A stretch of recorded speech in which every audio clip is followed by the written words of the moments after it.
Hmm.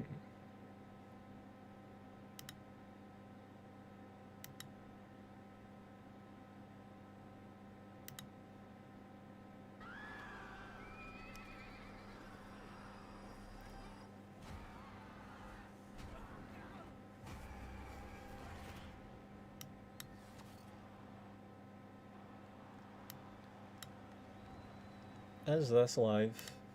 Been so long since I've done this. People are gonna have to tell me if it's live. Let me check my phone.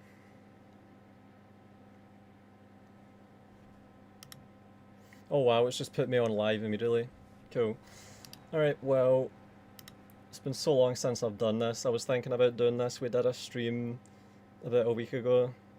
Let me know how the quality is, by the way. But yeah, I'm just here to see Warhammer 40k get announced and laugh. It'd be hilarious to me if they did something else, like announced a Star Wars instead. I need to refresh this because it's just freezing up. Yeah, so this is some event where they give out awards for games and also announce some new games. I think they basically bid on... oh man, there's Pelps in the fucking stream chat there. Yeah, it's been a while since I've set myself up for proper streaming, so it's gonna take a minute for me to just go through everything. What's the thumbnail for this, by the way, because I didn't even get to set the thumbnail. And let me know if everything is audible and all the rest of it, like if the video quality is decent, and if you can actually hear me. But yeah, so far they've announced the Medieval 3, and it's quite clear that that is just a lower priority parallel project. They were doing a World War I Total War as an actual parallel project companion game, like that was the whole plan. They were gonna just lead. Oh, the bitrate is really high for my stream and it's giving me warnings. What the fuck? I think I've set an extremely high bitrate. I'm gonna check this on my phone. It's the only way I can really know for sure while I'm talking. Alright, we've got Oni97 in the chat. We've got Wisarabnaz in the chat. Wish they'd do Lord of the Rings, but they'll rape us with faction pack DLCs. Yeah, that's the thing. They've clearly committed to this model. This is the nature of corporate profit making and taking. Once they've got a source of revenue that has that margin, they're never going to accept going back on that. Like, they're not going to go back to the old model of making full games. It says Frostpunk 2, holy shit. I need to fix that. Yeah, I'm gonna have to fix that thumbnail. Holy shit. I didn't even see where the fuck that would have been. Like, in the options for the stream, they've changed a lot of this stuff. Like, the whole menu layout for streaming is just a mess. Yeah, I'm fixing that thumbnail. You'll have to hang on. So they're just announcing some crap, right? And then they're gonna actually play these marketing pieces between. Yeah, my priority right now is just on fixing this fucking thumbnail. That is a mess. Yeah, I don't care about any of these games really.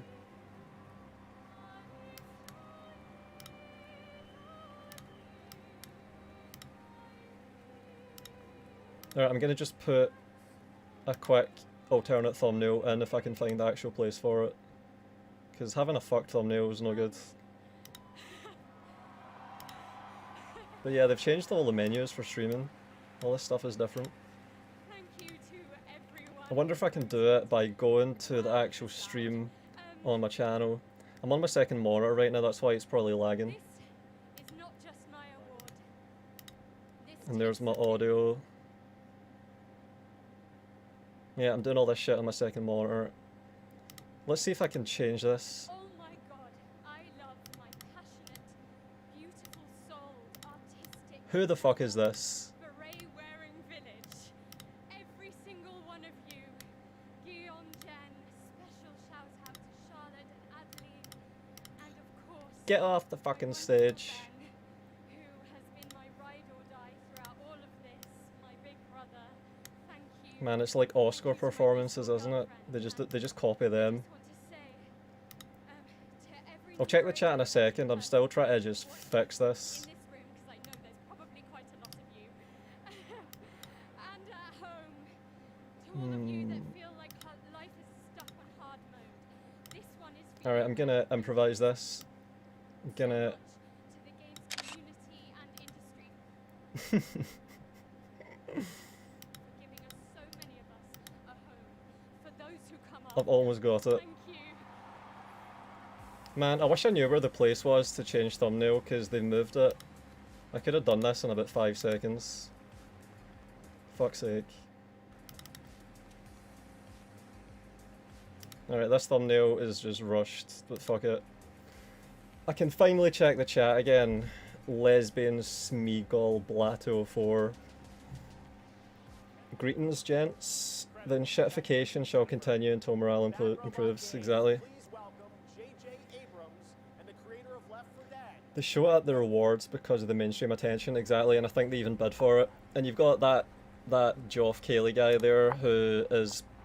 He was involved in that Dorito Gate thing. I need to change my bitrate as well. It's flagging up warnings and I think it's actually lagging my browser, so I'm going to change the bitrate, right? So let me know if the bitrate ends up being fucked. Wow, it's at 30,000 kilobits per second. Right, I've put that down. That should be a bit better. Yeah, I really don't like all these events. Like, see all these games journalists that are at these events with game developers. Massive conflict of interest.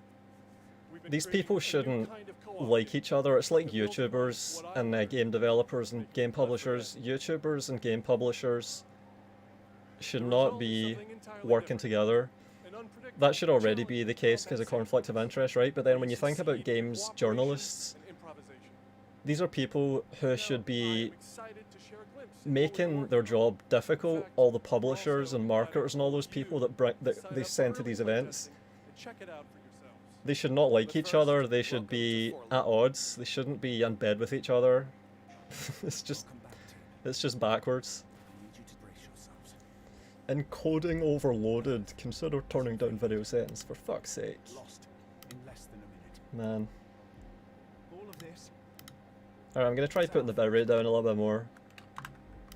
8,000, 12,000, alright, tell me how this looks and sounds, right? Also, are my audio levels alright? You have to let me know that as well. Because I can't really check my phone properly for that.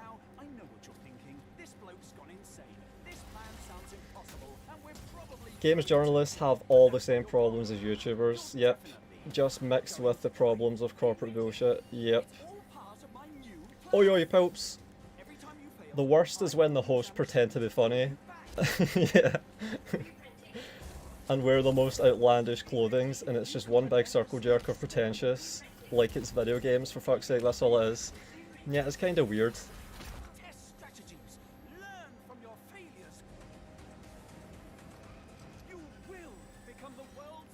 I've always really hated these sorts of events, right? I usually don't pay much attention to these.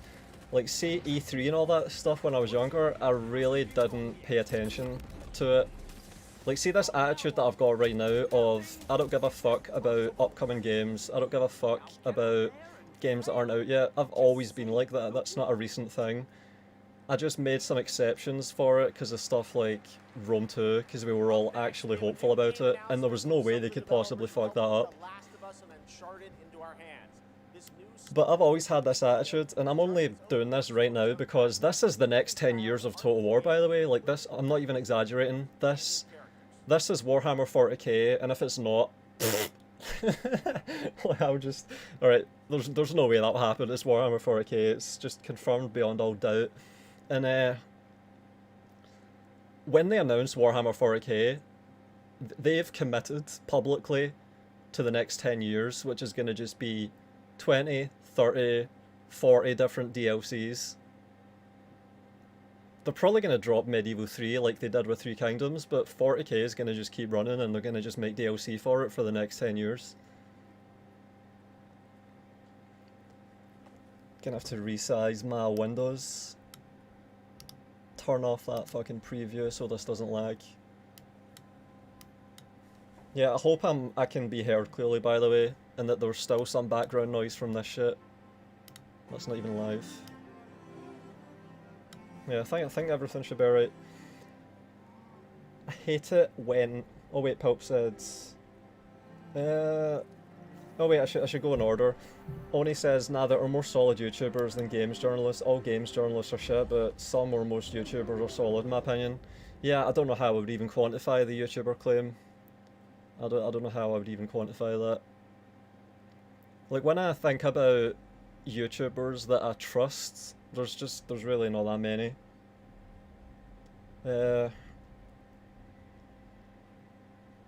Like, just look at Total War, for example. Basically, most of the channels are shells because they're the only ones that stuck around, because they're getting basically paid to get stuck around. They're getting paid to stick around. If money is a factor in whether people stick around, then the people that cozy up to the company are going to have an easier time. And the company's going to realise this dynamic and make sure it works like that. And then all the people that have integrity and... Well, first of all, admitting the games are shit comes with an attrition rate where you just lose interest and drop off. It's kind of an aberration that someone keeps paying attention to games when they know games are shit. So it's going to end up just being toxic positivity, fake positivity, bullshit as the norm.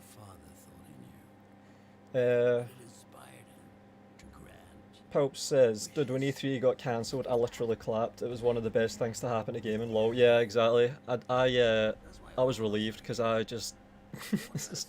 Whenever people talked about E3, I would just lose interest. What's a good E3? What's a bad E3? What is an E3 that's gone well, you know?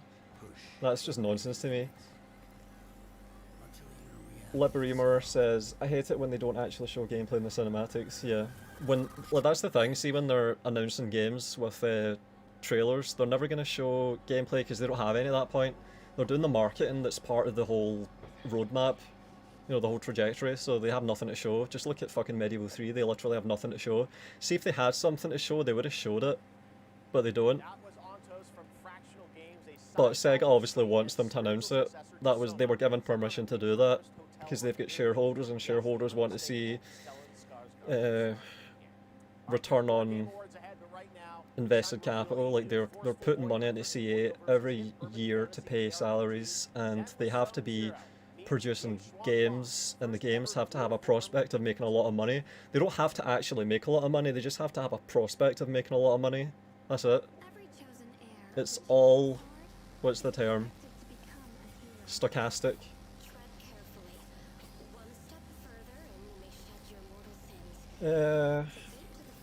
The first game about the dog shepherding has been the only interesting trailer so far. That was actually what I clicked onto and saw first. Like, I didn't expect that we would see any sort of a Warhammer 40k Total War section within the first half an hour or hour. So I just kept googling for it to see if they had while getting ready to do a stream, and sure enough, they've still not done it, and we're like an hour and a half in. It says down here, started streaming 4 hours ago, but it's only been going for about an hour and a half.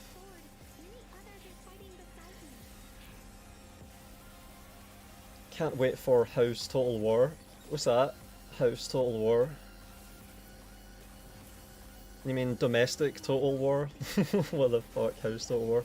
Probably 2 more installments of games like they did with Warhammer 2. Yeah, exactly, they're going to try and sell... Because that proved that they can sell the same game, literally the same game with the same name. So they already established that they can do that.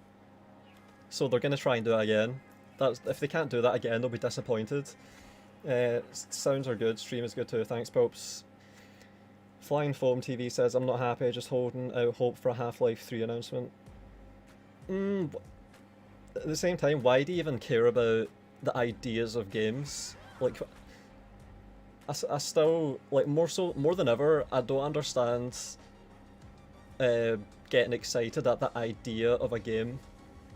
Like, see GTA 6, I don't care about that, even though I played GTA 3, Vice City, San Andreas, a bit of GTA 4, which I didn't like, played GTA 5, and I thought it was mediocre, didn't really like it. So now that there's GTA 6, I just don't care. Elder Scrolls, so even a Half-Life 3, I don't care. I don't care if it's Gabe Newell or whatever the fuck. You know, Valve Corporation, I just don't care. It's just an idea. It's something that might be good. It's the same with movies. Because movies can have a really good concept and be shit. Just look at... Alright, I'm thinking about TV series now. Game of Thrones showed that you can have the best possible start and it can just end up being total dog shit. Breaking Bad is an aberration. That's basically the only time where something just gets better and better and better, and it was, in hindsight, justified to have cared, you know, ongoing. Like, you should expect mediocrity and disappointment in all of this, all of these industries at this point. Like, if something's here and it's good, great, appreciate it. But if it's not even here yet, you know, you're gonna have a terrible hit rate if you get excited about shit and spend money on it. That's the whole point. To get your money either way if you're excited about it in advance. Man, I'm falling behind on the comments now. Oh yeah, that was a good question. Why has no Total War competitor appeared? It's just barriers to entry. Total War has proprietary software, they have their engine, but this is something I could do. I'm playing Songs of Six right now. I was doing that earlier, in fact, when I was just passing time before getting into waiting for this trailer. This has battles in it.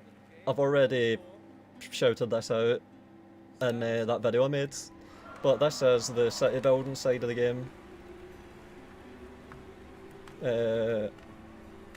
There's the Imperial side, there's my little city down here. My capital is called Shell Banishers, by the way.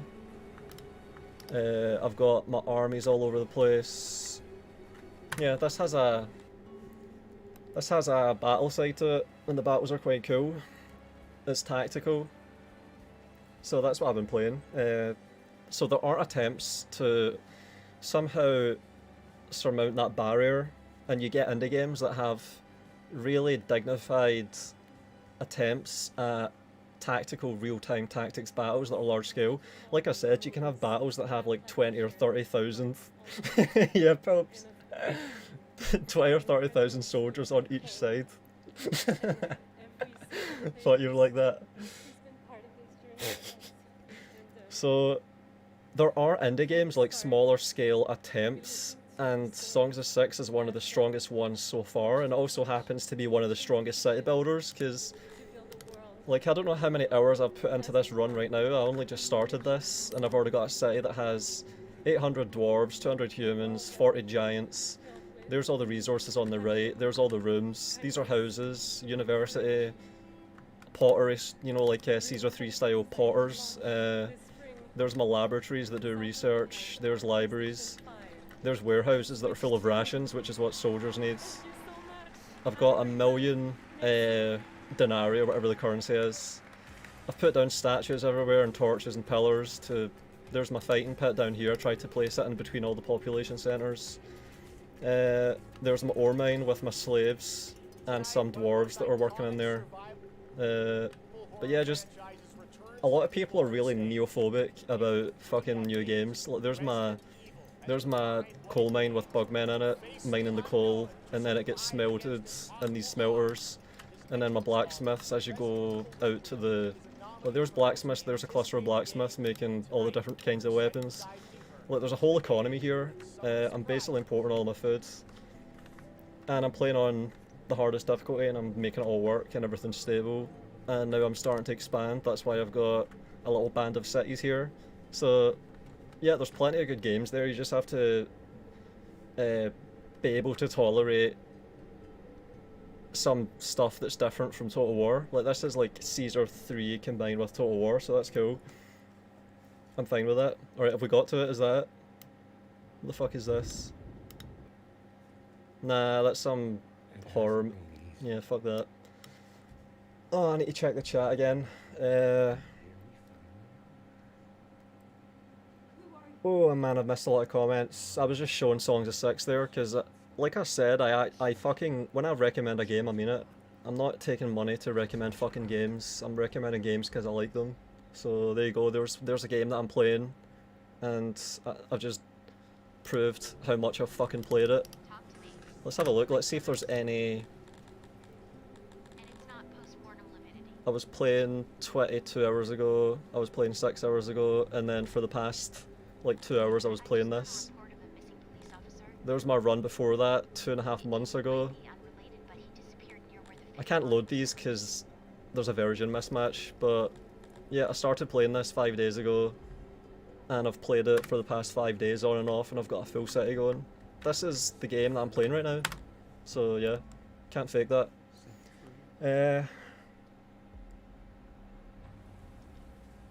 Oh, we got Jake in the chat. Third party in a third party living life. Hashot champion in the chat.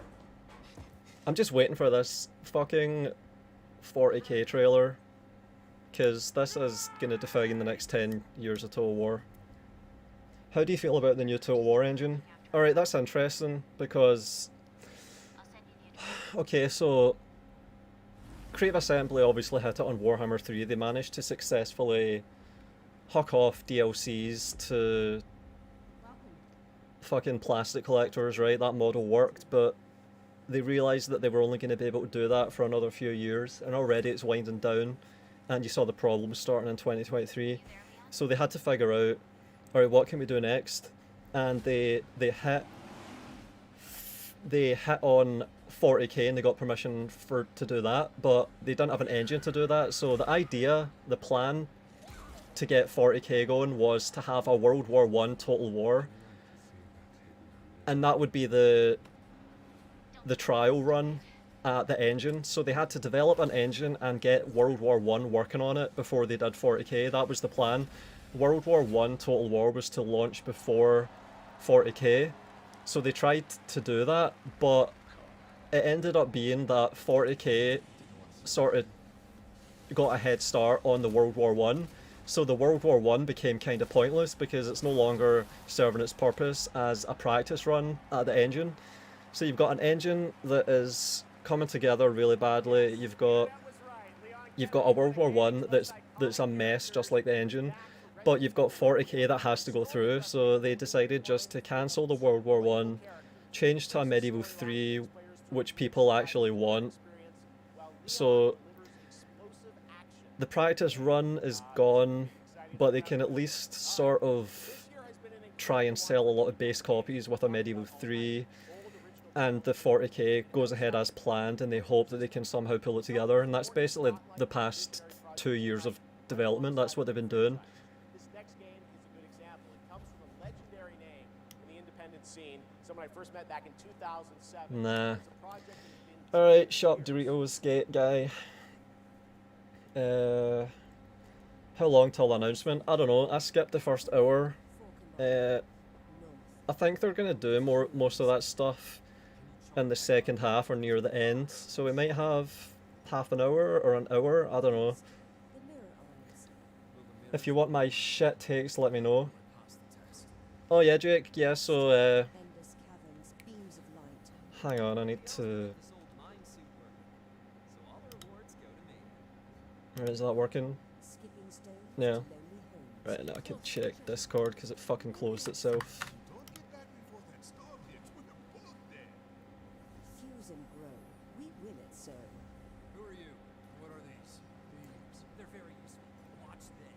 I'm just fixing my windows without any shit coming up like my porn collection.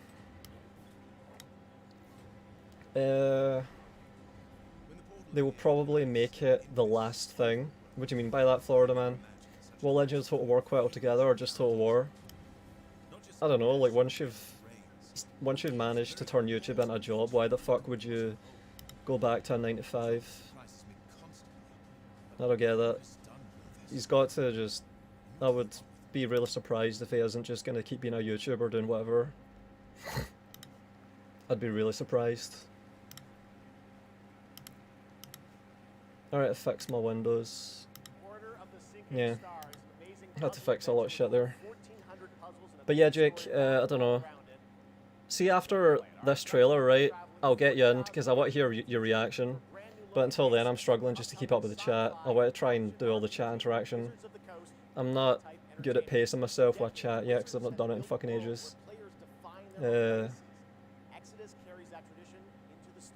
Yeah, it's just I've gotten information from a number of sources over the past week, and I'm trying to sort it out in my head. Like, there's a lot of stuff that's really juicy that I haven't even mentioned yet. Like, you've seen me obviously list out the code names for the games. Like, my last community post, like, I know every single project Creative Assembly is currently working on, even ones that are not even being talked about, and I know the code names for them. Like, I know the games and the code names. Helps. No, wait. World War One, Total War. Oh hell nah. Yeah, they spent a lot of time and resources on that, and then they cancelled it around 2024, early 2024. Coincided with a lot of the firing that they were doing. I'm very skeptical about it being available for console. Doesn't feel right. Yeah, I've basically just skipped over that so far in all my coverage, but they're trying to make console ports, so that's gonna be like the holy grail of DLC pipelining. If they can fucking sell DLC on console en masse, they've basically just got an infinite money printer. If they can pull that off. I need to get timestamps on my chat. Fucking hell. Yeah, I'm 5 minutes behind or something. 3 minutes behind. Pope says, at this point, I care a lot. I got the old games to enjoy, but even then I'm getting burnt out with it all in general of just wanting to be watched if it's only Total War, lol. I pity Legend. He legit doesn't want to see the franchise fail. That's what Loreseer said, and then Pope's responded with that.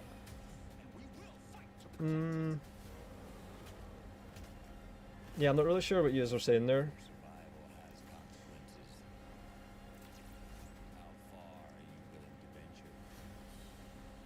They basically never recovered from the Rome 2 debacle. Yeah. Well, there's a lot of there's a lot of funny things about Rome 2. Like, I've done a video on the Siege of Carthage trailer. Julian McKinley released the article where he's talking about the AI, and of course the problems with AI to this day are massive. But even I think they had a team of designers, like lead designers, and they would fight a lot with each other and with the people under them. And one of them even left a few months before the game launched. Like, I think it's the guy that's in one of the trailers. Like, I think the guy talking during the Siege of Carthage trailer, he left before the game launched. It was an absolute shit show run too. And yeah, to this day, the games have bad AI. We're basically playing on Rome 2 clones to this day, and it's only now that they're indicating they might try and make the game a bit different. So yeah, they have a lot of legacy problems. Also, all the ambush bugs and all that stuff, like, see all these people that play Warhammer and complain about bugs like an ambush bug or a ranged unit bug. These are bugs that are like 12 years old. So that's why the tech debt thing always comes up, because it is just a massive creaking lump of bugs, the whole Total War engine that we've had for the past 15 years. Like, you could even go even further and say they've had problems since Empire.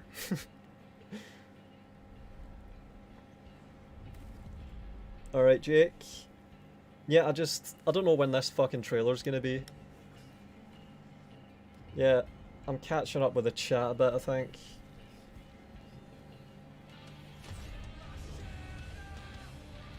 This company is straight up Blizzard level of evil. Just as well I've never given a shit about any Blizzard games. Like the original Mountain Blade Bannerlord is hard to enjoy. They've been leeching off all the Warhammer simps, yeah exactly, that's it. And they're going to try and do that with Star Wars as well, I've heard stuff about that. I don't know if I've said it yet, but I got an email like a year and a half ago, like mid 2024, where an email was mentioned from LucasArts to Creative Assembly. So that was talked about. At some point, no, it's Lucasfilm, isn't it? Lucasfilm. Apparently Lucasfilm was corresponding with Creative Assembly. That email was referenced. And then I've had other people corroborate that work was done on Star Wars. So I think they actually got further with Star Wars than they've gotten on Medieval 3 so far, I'm not joking. Did I hear Evanescence there? Man, that's some 2005 shit. Wake me up. That's one of those things that would just get played on YouTube videos. Oh man. Everyone would just have that on their fucking YouTube videos. And some of those other ones as well. What are those songs that are just notorious, overplayed on YouTube? That Evanescence is one of them. Pulp says, I haven't played Rome 2 since launch day. Yeah, you've not missed out on anything. People say it's gotten better and it's good now, but it's fucking shit. Loreseer asks, Fallen, is Men of War 2 still shit? I'm considering getting on Steam. Yeah, it's fucking garbage. In terms of Men of War, I've advocated for Robs for the past like 5 years, Men of War Salt Squad 2 Robs mod.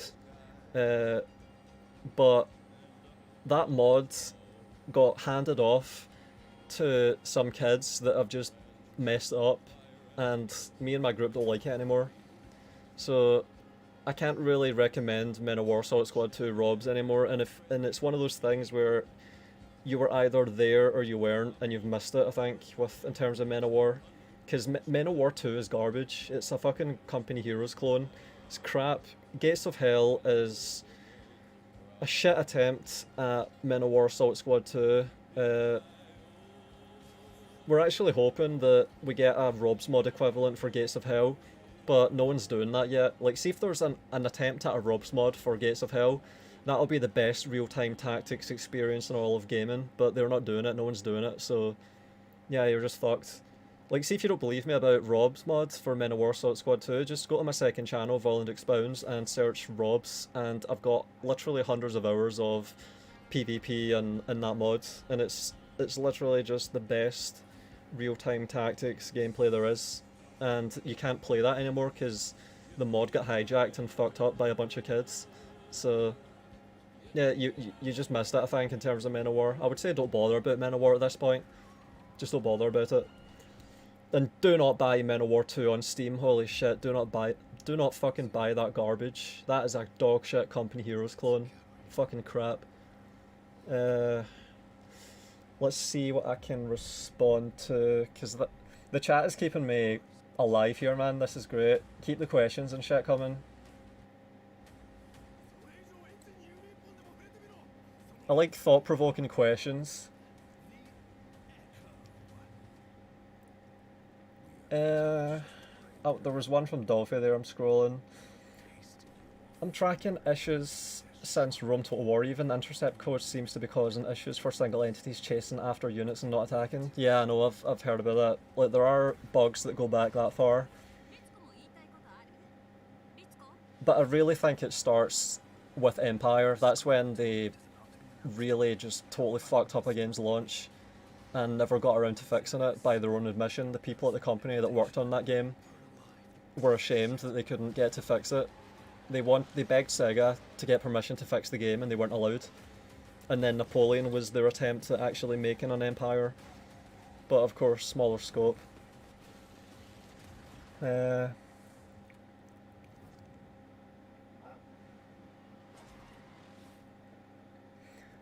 that's an interesting one, I think. Paul says, I truly hope they realise that they were wrong about getting rid of the morale system and bring it back. I don't know, maybe I'm being too hopeful. Yeah, like, see, alright, first of all, most distinct voices in our industry. Yeah, fuck Whenever they off. show up, Yeah, so morale, okay, I'm gonna go back to the main menu here because it's gonna be hard for me to just get a battle spontaneously. And I'm gonna go to quick battle. I'm gonna try and get something a bit smaller. No, wait, where's the... yeah, randomize. Alright, we're gonna go for 1000 v 450. Alright, that's not enough. I hope you can see this, by the way. Add unit. Nope. Wait a minute. Randomize, add unit. Alright, I'm gonna go into this battle, right? Alright, it's simulating a location. Alright, we're getting a random map. Let me know if you can see this, because this shows morale. I'm basically going to be playing Songs of Six between boring segments on these Game Awards and showing stuff off when I can on this game. It usually loads faster. Alright, so we've got... Alright, 200 man units, okay. You drag to position units just like you do in Total War. There's the formations, there's charge. There is mop up where they just run around. There's guard mode, there's sprint, there's stop. This is, I don't know what the point in this is. I think this is going to be a drop down menu where you can choose your weapon eventually. And this is fire at will. This is stand your ground while firing. Alright, so I'm going to figure out which units have bows. That's these two. You see at the top left there's two bow icons. Alright, so... wait a minute, there's more bows. Alright, so I'm going to have all of the bow units. You just hold down control to select these units. This better be fucking visible on the stream, by the way. Alright, I'm going to play this to make sure. Alright, I'm going to check again. Please be visible. Is it not showing up? Oh, it's showing up, thank fuck. I had a black screen there for a second. Jesus. Yeah, so my screen was fucking black and I thought maybe it was not a monitor capture. Alright, so you select the units with dragging boxes, just like you do Total War. I'm gonna probably want guard mode on. I'm gonna probably want loose formation. So I'm gonna split these up, drag out lines, just like you would do in Total War. And that leaves me with 2 units of infantry. They're armed with... they're lightly armed, they have armor and foxes. And I would probably want to just buy time from my archers. So I would split these up. They're deploying over here. They've got cavalry. The races are not that important unless they have giants, because then they can just murder everything. But morale is going to matter in this. Alright, I'm going to start. And there's speeds that you control with 1, 2, 3, 4. You see it up here. 1, 2, 3, 4. 1 is pause, 2 is normal speed, 3 is fast forward. 4 is 25 times speed, and it goes up to 250 times speed. My guess is that soldier behaviour was simplified greatly in Empire to optimise calculations. Yeah, this is why I advocate for Med 1 quite a lot, because the simulation of Med 1 is great. Alright, I'm getting charged. They have cavalry here, so I'm going to try and rely on my archers. I'm probably going to get crushed on this because I gave them a lot of stuff. I think I'm taking fire maybe, no. Alright, let's have a look at this. Alright, they're reloading. Aiming. There's the number of enemy soldiers at the top left here. Alright, you saw them firing a salvo. I should probably target the cavalry. That's their cavalry, you can sort of see the horses there. Like the unit's a bit longer, and they have scythes. I'm staying in a dense formation, and I'm just going to be trying to block. Yeah, I don't have enough infantry for this, they're going to probably just get right through me. 719, so we actually killed one. And they're going to be injured. You see it in the menu, it says injured 2%. I would like to block this charge and have the rest of them funnel into this. Yeah, see if they got full speed and charged me, I would have probably taken some losses, but I am in a dense formation. And now is when I'm probably going to want to enable running and change my position here. So I'm going to want to get around and fire onto the flanks.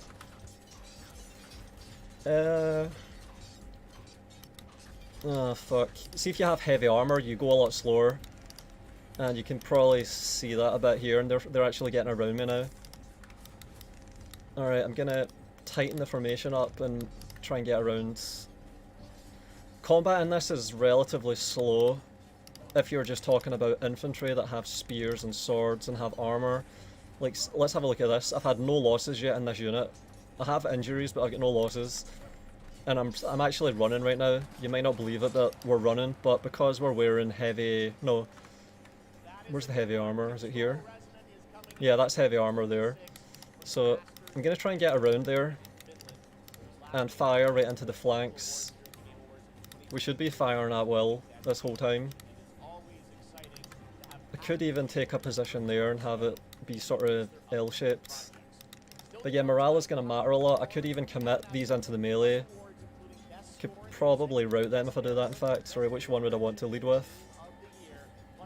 They have heavy armor, so do they have any weapons though? There's a bit of a delay on the shit popping up to give nah, there's no melee weapon there. Fuck, so they have to be... I've got no melee weapon there either. Fuck. I think all of my melee weapons are over here, and this formation's fragmented. I was gonna charge there and try and break them, because they looked like they had low morale. Alright, there's some melee weapons here. We're not getting the trailer yet, by the way. They're doing some more bullshit. They're still announcing crap games that I don't care about. But yeah, this formation fucking exploded, split up. We're killing them though. They've lost about 20 men.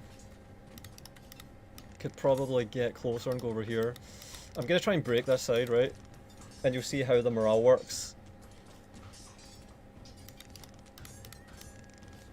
So I'm gonna position, and I'm gonna be definitely behind, out of guard mode, and charge. And now they're in a melee. And they're totally packed in. I've got them pinned on the front here, my morale is holding. They can't really fight properly because they're packed in so hard. This unit, it's taking ages to form up. Is this firing? Yeah, reloading. It says reloading there beside the unit cards. And that one's reloading as well. So we're firing at them. That's almost as good as charging into them, but their morale was quite low. The morale is right at the bottom, it's the blue bar. So you can sort of judge when their morale is getting bad. I could charge in right now and maybe rout them. I could break out of guard mode here as well. And just try and swarm them. And I could charge all of these. I think I'm doing enough damage. Like, I think I can rout them. Like, their morale is getting quite low, so I could rout them even though they're almost at full strength. That's a full complement almost, and I can maybe rout them. Alright, so the morale went down. And they're gonna probably rout at over half strength. They started at 720 or something, and they've lost like 60 guys. And I think I can rout this army when it gets down to about 550 or 600 or something. Like, that's when they'll get tired. That's when the envelopment, like you see it down here, formations intact, exhaustion, numbers, supply, taking casualties, routing under fire, feeling outmatched, battle weariness, feeling surrounded, flanks compromised. The game's constantly checking all this stuff like it does in Total War. And you can stack them and get a rout. I don't know if this is going to be firing. Oh, it is. That's actually firing, cool. One minute. We're taking it back to the 90s when the ultimate rivalries were settled in the arcade. Oh, fuck off. Yeah, fuck that. I need to check the chat a bit more. But yeah, this is an example of a game that absolutely tries to make sure morale matters. There's some units that are running, like you see the yellow. They're not red anymore, they're yellow, so that means a small unit routed, and they've all split up. Like, you see it now, it's spreading. Usually they don't go into this browning motion quite this much, or you see now, and they're down to 580. Man, I haven't been able to form up with this unit properly. I think they're just too tired, they're exhausted. I think I'm breaking all of these though, and we've got some breaking here. There's only 600 left. I think I can charge and rout them. Man, they're so slow and tired. Oh yeah, the blues, because the reptilians in there, there's reptilians that have blue blood. Yeah, you can see them routing. See it all turning yellow. When you zoom out, it gives you the color-coded version, and I've managed to cause a bit of a chain route. Yeah, chain routes are absolutely possible in this game. Forgot to mention that. You can do really, really well timed cascading chain routes. They're totally enveloped as well. That absolutely destroys the morale. And this unit is cut off from the fight, and it's getting shot, and that'll eventually route it as well. And when the numbers of their army gets bad enough, that whatever's left will run as well. You know, like army losses. Oh yeah, and also this is another thing. You can position using arrow keys, so you can do up, down, left, right. So you can see that thing Total War was talking about for a while with Pharaoh and what's it called? You know, the retreat, ordered retreat, or marching backwards. Right? See this unit here on the right? I've got that selected and I'm pressing the right arrow key, right? I'm pressing the right arrow key. Look at this. Look at that. And you can press up, right, up, left, left, left, left, left, left, left, left. Look, I'm getting the perfect envelopment, and I could even, like, see with spears, that works really well. You just tap left, you tap the fucking arrow keys to get your units out, and the spears will still face forward, but they'll get to form up and get a better position. Yeah, so that's a nice feature with spears that seems to work really well. And this is a new thing, by the way. This is very recent. I wish I got a better composition of units here, because all I got in this was some reptilians with bows and a couple of guys that have two-handed swords. I wanted to get some spears, some warhammers for proper clattering charges. Alright, let's just get right behind here now and fucking crush them. Oh, and I got into melee here as well, shit. But yeah, you've seen how well the morale works there.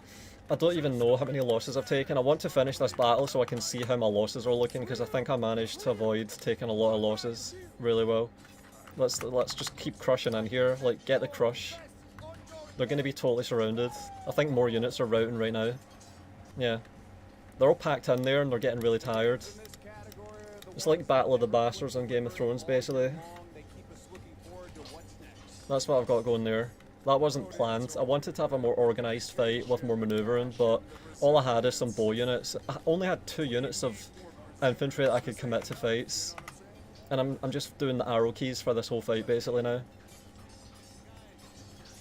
So yeah, this is a fight where tactical positioning is really important. Like, you can actually just sense how close you are to your unit routing, and then you can just pull it out or readjust it to try and keep its flank secure. You can do all that, and I'm going to fast forward now because I think the fight has been decided. I'm going to make sure that that's firing, and I'm going to fast forward at 4 times speeds, 250 times speeds there. Yeah, I didn't show the battle very well, like the battles that you're able to get. See, when you have spears and you can pin their units, you can do a lot more tactical manoeuvring on the side of it.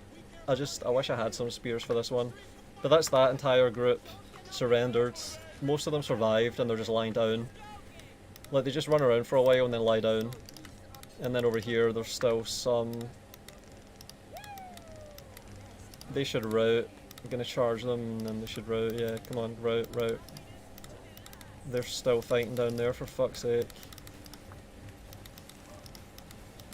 I want to see the end of battle screen, so I want to win this and have it be done so I can see the end of battle screen so I can see my KD. Alright, that's them done. Okay, so I lost 178 and I killed 720. And I think it was really clean up until I started fast forwarding. But yeah, that's morale basically that won that. I think I gave them way more as well. I was basically just gifting them units. Yeah, KD of 3. And I've had way higher KDs than that. I've managed KDs in really big pitched fights of like 20, 25.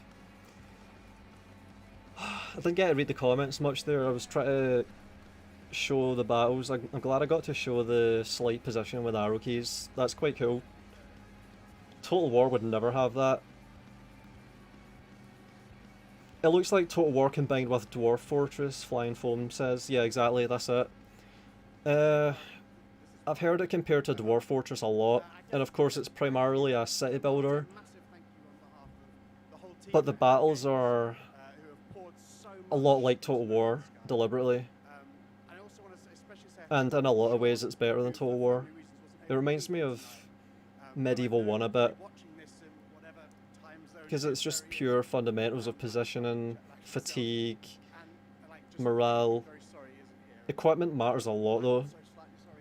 But like I said in that video I made recently, you can rout elite infantry with garbage by just positioning well and timing charges, stuff like that. Ever tried Paradox games, CK3 for example? Oh man, years ago. I don't like those, and there's no way I could upload them to YouTube either. So even if I did play them, you would never see anything about it.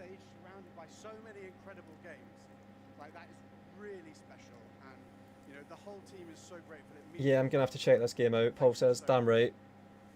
It's only like 15 quid, well worth it. Well, that's cheaper than a fucking Warhammer DLC. It's a joke that the way games are going right now. That's a full game that some guy has been putting his whole life into, and that came out really well. And less people are buying that than are buying fucking garbage DLCs. It's a joke.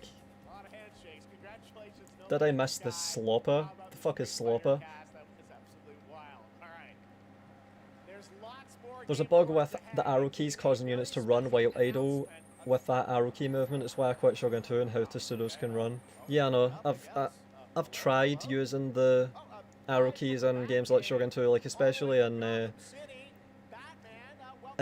Sieges, and it just doesn't work how you want it to at all. What the fuck is this shite? What's the big deal with all this Lego bullshit?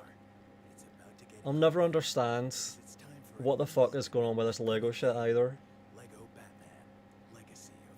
For people who like Empire, Napoleon, and Fall of the Samurai, look up Grand Tactician, The Civil War. It's not coming to me what that one is right now. Would you say Medieval 1 is still viable of a game in this day and age? Of course, because look, I just showed a sprite game. This is a save I made an hour and 6 minutes ago on a sprite game. I don't know what you'd even call it. It's actually a sprite game. It's a sprite city builder with sprite combat. This has more crude sprites than something like Caesar 3, I think. Am I right about that? There's my training room. I've got Joshua Finn-Smith training right now. He is in... Which division is he in? It doesn't say.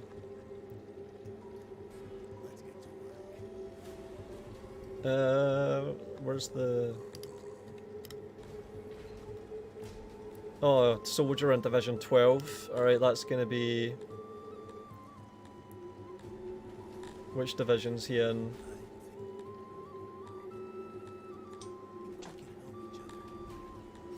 I've got one division fielded. There's Division 12. That has armor and shields and spears. So that's what that guy's gonna have. Also, there's a lot of debug stuff popping up. Like, you see all the text there. That's just because I'm on a beta version and I forgot to configure it right. It shows a lot of debug stuff. Yeah, I don't give a fuck about graphics. Like, you've got all these amazing graphics being touted, and what good does it do? Because the games are so shit. People should just ignore fucking graphics and just think about gameplay. Honestly, man. Yeah, fuck graphics. Look at all these houses. Each one of these houses has 3 guys in it. There's my bakery right there, making bread. Yeah, fuck graphics. Hexagon cities, yeah. See, if the best games have shit graphics, why would you care about fucking graphics? Lego Batman, Legacy of the Dark Knight. And also another game, Command & Conquer Tiberian Sun. A number of teams across the industry with the announcement of the winners in a few categories. Here are the Yeah, that's like a voxel-based 2.5D game, and I think it looks better than whatever real-time strategy shit would come out today. I just like how it looks more. This year, the Game Award goes to Battlefield 6. Congratulations. Yeah, using sprites is underrated, yeah. Creator of the Year. Pedro, Kai Cenat, Moist Critical, Sakura Miko, and the Burnt Gameplay goes first, exactly, Hasha, that's it. Moist Critical. Yeah, Congratulations. the Ant-Man. Well, yeah, you do have bugmen here. Let me find where all my bugmen are. I've got 85 bugmen slaves. They are extremely submissive, just like your mum. And they are working in my coal mine mostly. I've got 50 of them working in this coal mine, producing 800 units of coal. They're really good at that. They tolerate it. You look at all the jobs that they can actually tolerate. They like working in masonries. They're really good at it too. This is the happiness on the left here. They like working in Scythian mines, gem mines. They like working in coal mines the most. They're the most tolerant of it. So that's why I've got slave ones that work in coal mines, because everyone else fucking hates it. And I've also got them working in the hunter, because they're good at that as well. They're good at hunting. They just go off the map and drag in carcasses and then butcher them. And right now they're making leather, which gets turned into clothes and ends up in this warehouse. So we've got hunter, warehouse that stores the leather and the fabric, a tailor that makes clothes, and then the clothes get stored. And then we've got an army supply depot that sends clothes to the legions. There's the cattle there with the carts that they drag. And also we've got an export depot that is set to ship out excess clothes, and we have 12 sets of clothes sitting in there. So yeah, look, this is quite satisfying. This is like Caesar 3 logistics handling, and it's satisfying to set this all up and design the rooms efficiently and everything. Like, why the fuck would I play Cities Skylines 2 and design cities by just painting places blue and red and letting shit pop out the ground, when I can play a game like this and it's just more viscerally systemic and reactive and everything just works? Yeah, why the fuck would you play a buggy, modern, expensive shit game when there's all these old games and games that capture the essence of those old games that are being made now that just do everything better, you know? Like, I'm happy with my 15 bugmen in this hunter lodge just getting their leather. I'm happy with this. I'm happy with it looking like this. I don't need to see high definition leather. It's enough to just have it be called leather and then have systems that are built off that. I don't need to see fucking 5 million polygon pieces of leather. I don't need to. What difference does it make? Yeah. Why the fuck would I pay $60 for a base game and then $500 for DLC for it to have high definition leather when I can play a game that costs like £15 and is just better and has leather already?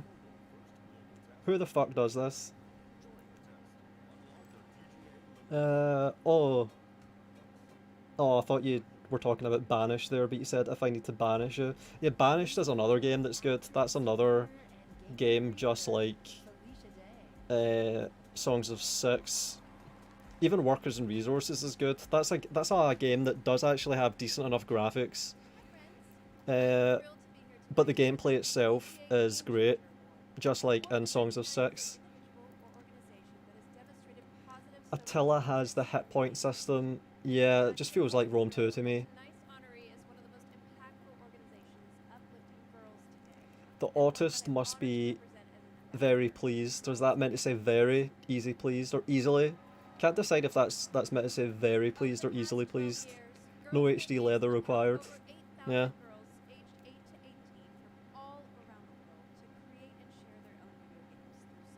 It's all just logistics anyway.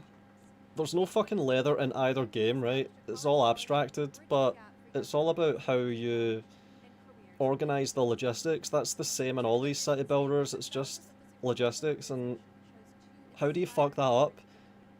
Manor Lords fucked that up by not having proper logistics in that game. Workers and Resources does an amazing job of logistics. Because you have to build conveyor belts and all this shit, and it's fully 3D. City Skylines, is that even a resource game? I don't fucking know. I can't remember. I played City Skylines 1 like 10 years ago and I ignored the second one. Hey guys. Anyone else think Game Awards are totally gay? Yeah.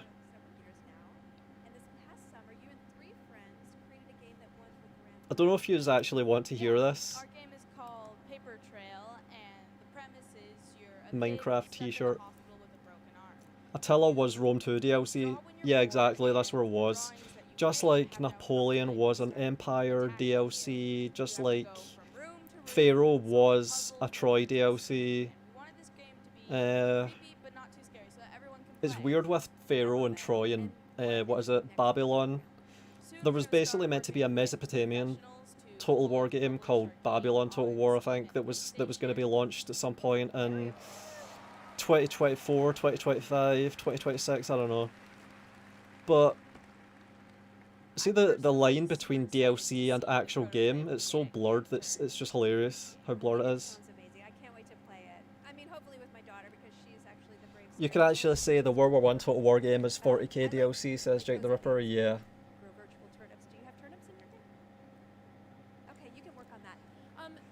What are they even talking about? Thrones was a DLC for a DLC. New Teutonica in the chat. Oh yeah, New Teutonica. I wasn't even gonna do a stream today, right? We basically decided on that, but I've just heard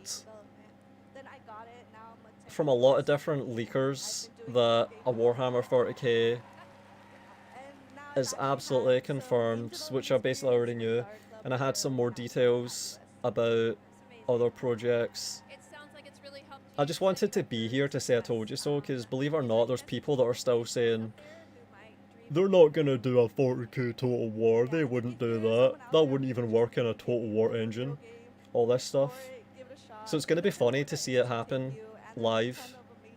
Like, check my latest community post, I've got the codenames for all the games figured out, and I've got the codenames for games that no one's even mentioned yet that they're making.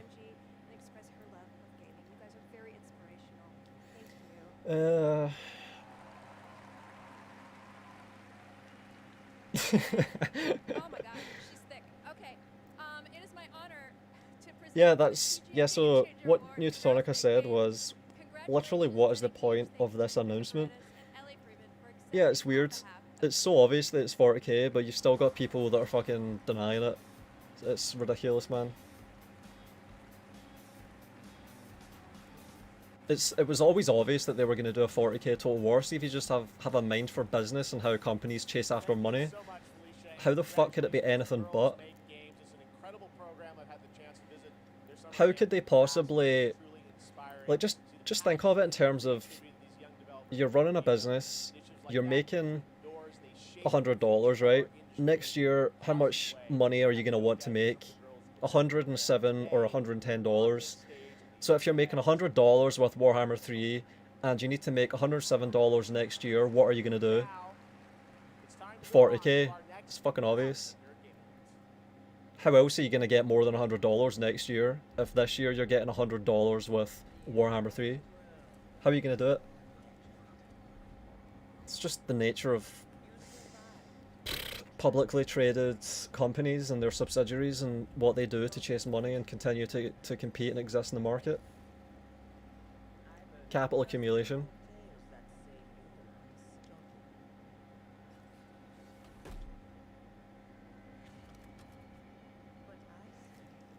The shows have been talking about a 40k game for ages. It was clear as day. Yeah, and I had it confirmed years ago. Years. Like, see when I had leakers telling me about all the firings and laying offs, I thought the 40k was getting brought up non-stop. Basically everyone that I talked to assumed that I already just knew that there was a 40k in development. It was just assumed that I already knew that and that it was obvious. That's how obvious it is. It was that obvious 2 years ago. Literally over 2 years ago. 2 years, 3 months ago. All the leakers that I talked to assumed it was obvious to me that a 40k was in development. So yeah, imagine how obvious it is right now, half an hour before they announce it. Jesus. 40k won't work well, but they'll do it anyway. They have to fundamentally change their design approach in a way that they aren't capable of. Yeah, but I don't think any game they're going to do is going to go well, because it hasn't for the past 13 years. Fall of the Samurai. There's going to be at least... Oh yeah, first of all, there's a few comments there that I want to respond to. Florida Man says Arch still thinks it will be fantasy, not 40k. It's codename Hydrogen. It's been in development for a long, long time. And the rationale has just been given for why it's obvious that that's what it is. Even if I had never talked to a single leaker, I still would have thought it was quite obvious that it was a 40k Total War.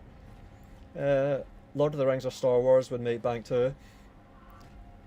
They've already been working on a Star Wars Total War game. I even know the code name for that as well. I know what that is called internally. I found that out quite recently, but I knew that they were working on a Star Wars Total War. Well, it's a Star Wars game, I'm quite sure it's Total War as well. That was... When did I first... Or yeah, I heard rumours, right? Since about mid-2023, around the time of the mass firings and Shadows of Change. That was when I first started to hear substantial rumours about that.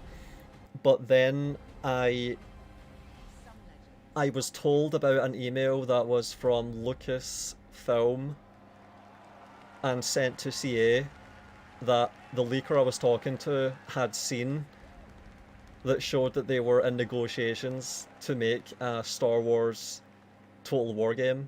There you have it, not one, but two And I'm not sure if that got shelved, but they were working on it at one point. Between it's hard to put a time window on that. They at the very least did concepting for a Star Wars Total War, and that might just be planned to come along after 40k, like once they've done 40k. It might be a long-term thing, like that might be from 2035 until 2045, that's when they do that, I don't know. Because you've seen how subject to change their core games are. Like, they cancelled a World War I Total War and changed to a Medieval 3 just right there, so even if they have roadmaps that are laid out a decade ahead, Sega can just come in with a wrecking ball and tell them, get your shit together. What is this? Is this fully alive? Nah, I don't know. I think it fell behind a little bit there. Fell behind by about a minute. Yeah, I don't know what the fuck that was, don't care. Holy shit, super chat from Muramasa 1794. $9.99. Thanks man, appreciate that. I feel Paradox has more transparency than CA. I can't really comment on Paradox, I just don't pay attention to it. I wouldn't be surprised because CA is just not transparent. And I think your super chat just lagged my stream, oh shit. But yeah, thanks for the super chat, really was not expecting that. And it is appreciated. I think I'm getting a lot of good comments. I may have to put the stream quality down a bit, I don't know, I think I've got tabs open and it's fucking lagging me. Also, I'm running Songs of Six in the background. And I've got all these windows open, god damn it. I'm gonna close some tabs. Alright, that should be better. Yeah, Paradox. I think I remember seeing that their CEO, some Swedish guy, was posting on forums talking to to players. I don't know if any Creative Assembly CEO has ever fucking done that. So that's probably quite poignant. But yeah, I really don't pay attention to Paradox. I just don't like those kinds of games. Never have. I played some of those totally grand strategy, real time. Like I remember there was one called Supreme Ruler. I played that, and that was kind of depressing. I just don't like those sorts of games. Yeah, I don't know why this is fucking lagging. I might have to just do a task manager in my browser and relaunch it. Because I think I've got some tabs that are just taking up fucking bandwidth.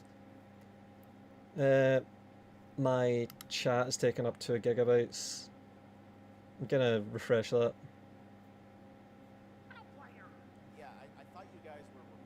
Alright, I think that's better. Why the fuck does that take up 2 gigabytes? Jesus. I think I'm gonna do that, right? I'm gonna restart fucking Brave. That's my browser. It's taking up 70% of my CPU, you fucking piece of shit browser. I think I've got a lot of tabs open right now that shouldn't be. Alright, they're announcing best art direction, whatever the fuck that means. Okay, that should be better.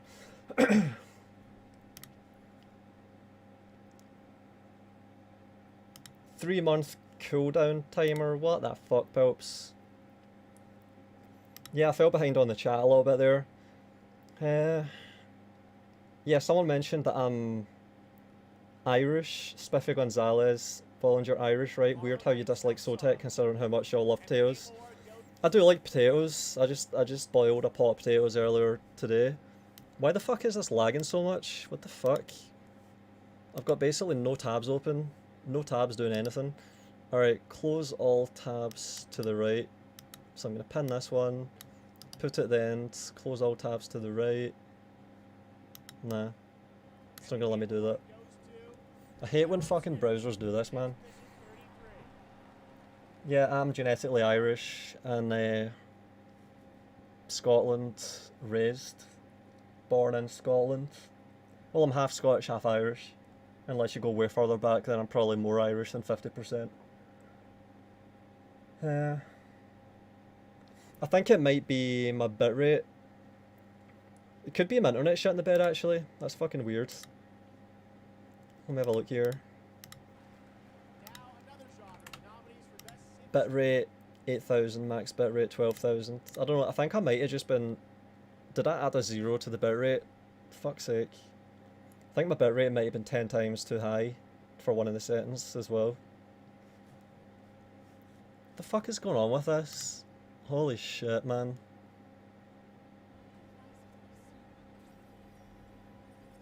What a joke. Yeah, I don't know what the fuck this is. I've got my preview disabled on OBS. I've got basically no tabs open. I'm going to try closing Songs of 6 because I'm pretty sure I've done everything on that. I can always launch it again if I really need to, if I want to show something. It might have been Songs of 6 having a fucking memory leak or something. I doubt it though. That game's quite stable. But I think that fixed it. Yeah, I think Songs of 6 being memory leaked to shit just swallowed up all my RAM and fucked my browser there. I think I fixed it. That's annoying. Oh man. It's a fucking Sprite game. I should be able to run 50 instances of that without issues. Oh yeah, I saw Pulp saying another 3-month cooldown timer on there. Where is that? Where did you get timered?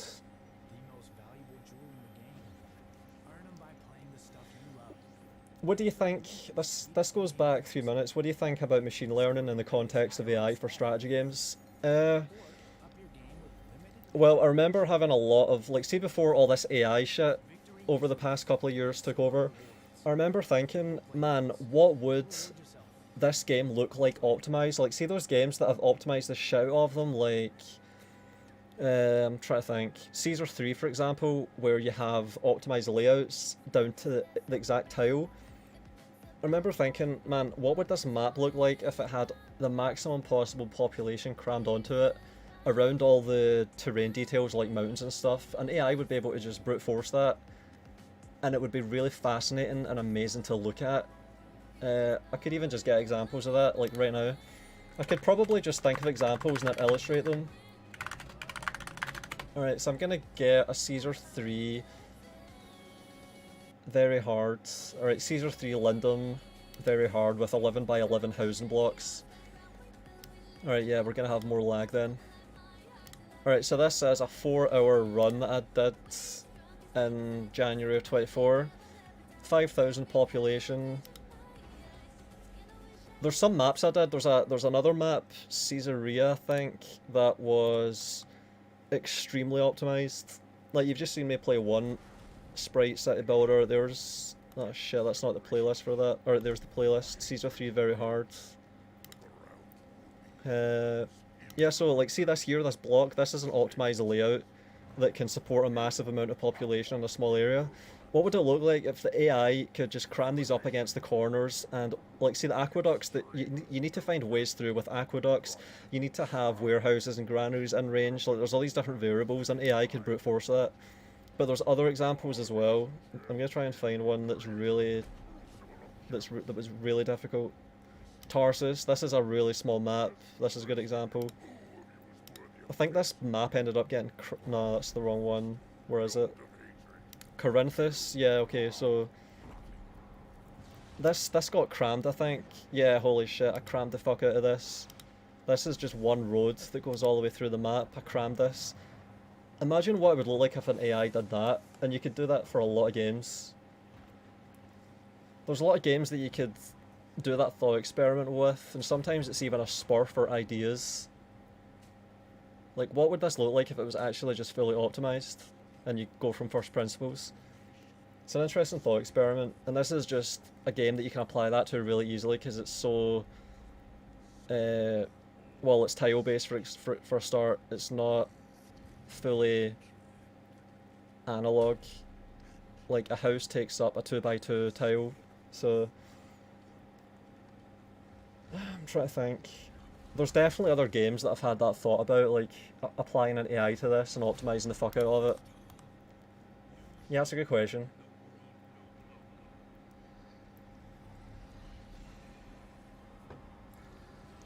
Yeah, Pulps, I'm staying up for this as well, just to laugh at this shit. It's all the leather leaking out. Oh, Twitter. Yeah, Pulps, Twitter. Fuck's sake. I used to get cooled down on there a lot.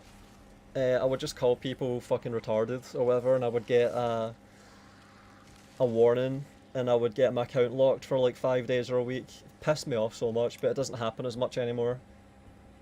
It's so annoying. Flying Foam asked me if I ever played TFC The Fertile Crescent. It's similar to Age of Empires 2. Nah. Age of Empires 2, I liked it when I was a kid, but it's not the sort of game I would play now. It's just about build order pretty much. And the unit matches like that are not really satisfying. Like, I need like, there's no morale in Age of Empires 2, for example, just for a start, right? There is a little bit of height advantage there, just like there is in Age of Empires 1, but it's not enough for me to be interested in that. I like Tiberian Sun. Like, that's an old game that has really interesting terrain, height advantages, asymmetric engagements, that sort of stuff. Yeah, Jake, that's basically how I think about it. Just optimized arcade slop. Yeah, I just would not play Age of Empires 2 now. 2026 they mentioned, is that? Nah. The early Red Alert games were good too.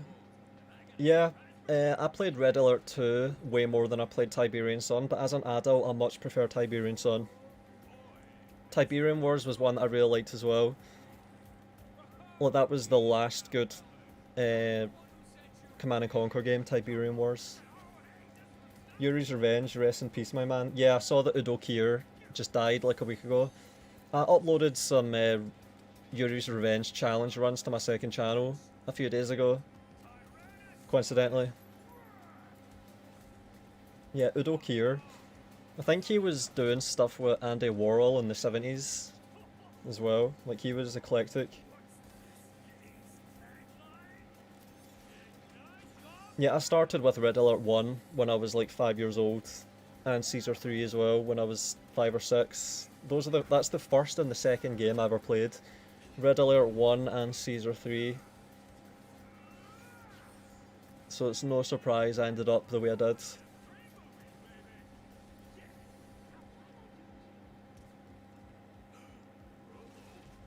But see, in terms of city builders, I think it's basically just reached its peak with Songs of Six and Workers and Resources. You're not going to get any better than that. Any other city builder games are just a waste of time, you know, like City Skylines 2 or Manor Lords. Nah.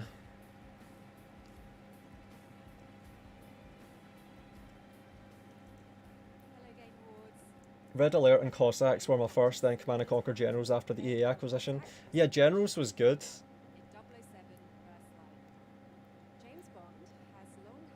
007 First Light, this is the game that's being done by the guys that do Hitman. What is it? Yeah. Yeah, this is basically just a branded Hitman game. Like, they've rebranded and reskinned Hitman to make it 007. Well, what's the point in doing that? It's already 007.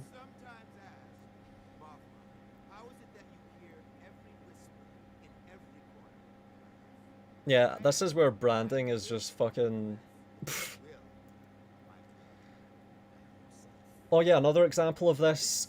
Alright, so you've got IO that made Hitman. Look at this Lenny Kravitz. What the fuck is this? They keep doing that, like they keep having celebrities making cameos in their games. Oh my god. So you've got IO that made Hitman and made games for like 5 years, right? And then they just make a branded port and call it 007 First Light. It's just a Hitman game or a reskin. And then you've got Arcane that made immersive Sims for the past 15 years, starting with, what was it called? Anyone in the chat know offhand? I'll be impressed if you just know intuitively that first Arcane game, first immersive Sim. You know, the one where you can kick? Good evening. I can't remember the name right now. To be asked to join 007 First Light for my first voyage into the world of video games. My first voyage into video games. Holy shit, every celebrity has this. Virtua? No. No. I would have to just search it. If no one can guess it, I'll search it. But, alright, Arcane. No, wait, I could. Dark Messiah. I don't even have to finish typing Arcane, right? Dark Messiah, Might and Magic. Dolphy got it. Okay, Dolphy got it. So, that was the blueprint for their style of game of immersive Sims, right? So they made Dark Messiah of Might and Magic, and then they made another one that was almost the same as that, following the same blueprint.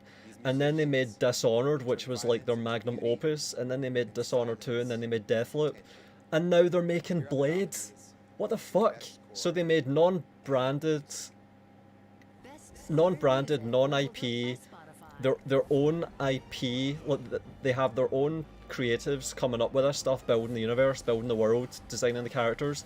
But then an IP just comes in and gives it all to them, and they're just making basically a reskin of their game formula with the fucking brand, Blade, and it's just Marvel superhero shit. What the fuck? They're all doing this. All of these companies get bought out by a massive corporation. Like with Arcane, it was Microsoft, right?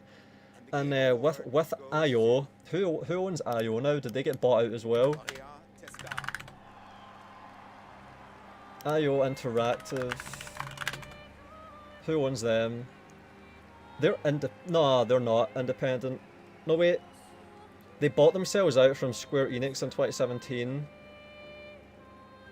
Yeah, I was gonna say that they were owned by Eidos Interactive. So they were founded in 1998 and was a subsidiary of Square Enix Europe, formerly Eidos Interactive, from 2004 until becoming independent. Okay, so they actually became independent, so they went the other way, but they've still got a branded deal to do 007.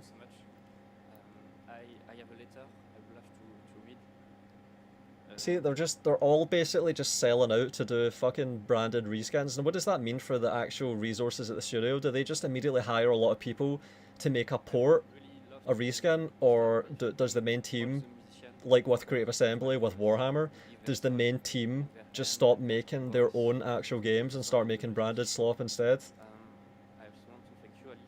That's the pattern with all of these. They can't stand strong on their own, be privately held, and create their own games without using brands. They have to just get bought out by a massive corporation and then fucking do branded games.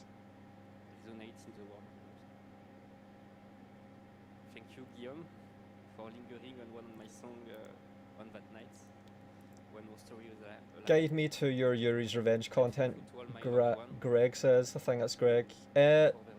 On my channel page, on my other channels, there's going to be a section there.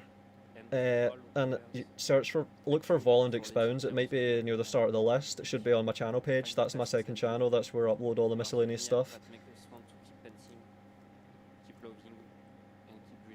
Isn't it Zenimax who bought Arcane?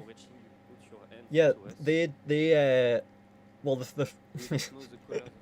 yeah, so they were having financial difficulties, Arcane was, and then around about 2010, 2011, I think, they got bought out by ZeniMax, but ZeniMax is not publicly traded. ZeniMax is also private. So it's basically just shuffling ownership privately.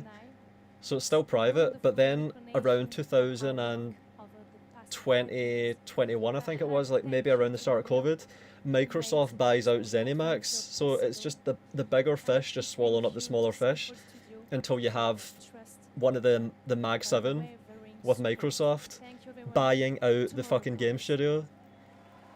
I think Amazon's doing the same fucking shit. That's another one of the Mag 7, just buying gaming companies and gaming teams, gaming studios, and destroying them. And by the way, when Microsoft bought out Arcane, they shut down Arcane Lyon, so half of the studio no longer exists after they get bought out. So they get bought out by corporates and half of the fucking studio got destroyed, and then the half that's left is making some branded fucking Marvel shit, superhero shit. How is this any good? Fuck this, man. But yeah, you're right. That was worth reminding me. For Doughboy. For you, Doughboy. That was worth remarking on. I should put the quality up, seeing as it's no longer hanging.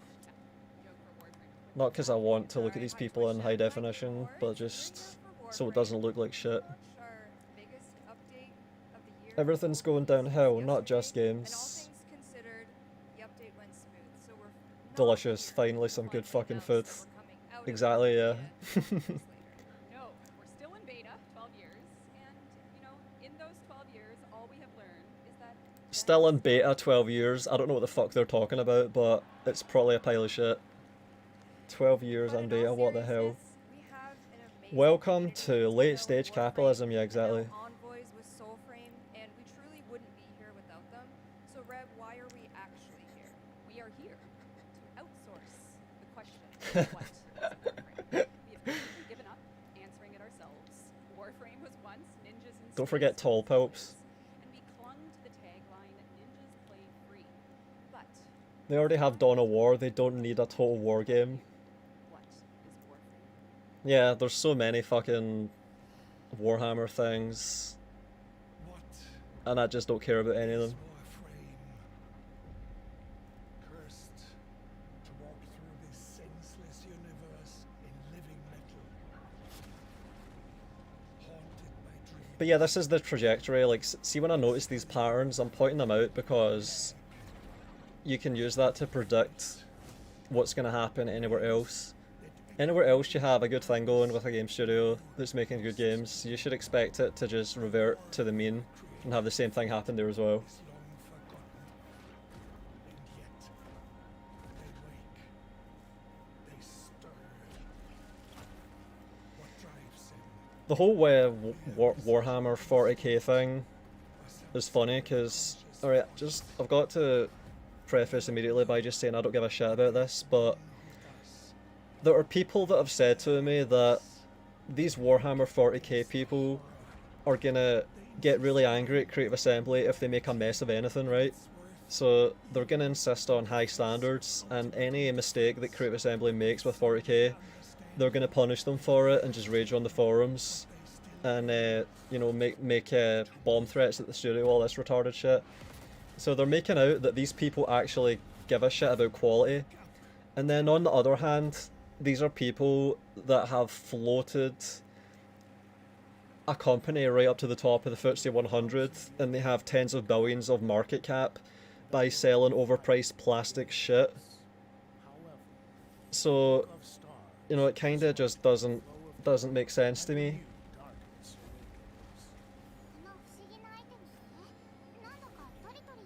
Like, these people have standards, but they have standards about shit, you know? It's a bit of a contradiction.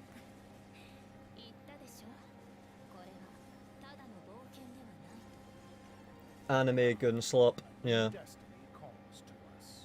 I don't give a... I'm looking at this, and I could not care any less than I do. Together we run, bound by destiny. Oh yeah, Pilps, are you absolutely sure that your comment A co-op got deleted, or have you heard any news about that? seven Because that was a good comment, and it was totally fair. That comment should have been able to stand on its own merits, get evaluated in a fair public forum. That's the thing, like, see if they're gonna sell games on a fair market, they should expect to get criticised. So if people can't criticise them in comments, they'll just find other ways to criticise them. It's just a stupid strategy.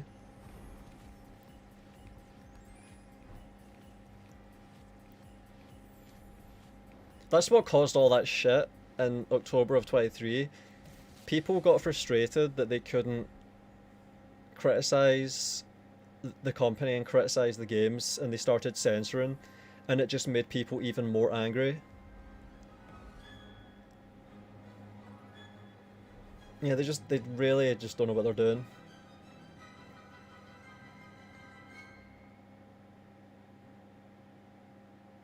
That's right, Hogwarts Legacy is free on the Epic Games Store right now. And there's even more Harry Potter fun coming later this month to Fortnite. Hogwarts Legacy, is that game that came out Play Hogwarts a Legacy couple of years ago? for December 18th, and Avada unlock Kedavra. Harry Potter chocolate frog back bling in Fortnite. And that's free now? The world we live in, guys. All right. Why did we just see some anime bullshit then? What the fuck's going on? Surprise and impress players with its brutal combat, dark fantasy world building, and Oh, Spiffy Gonzalez. I've actually noticed you, like, on the Steam forums, I think a couple of times. You make a lot of sense, if I'm remembering. Like, I think you've made some efforted posts that are really down to earth, hard hitting.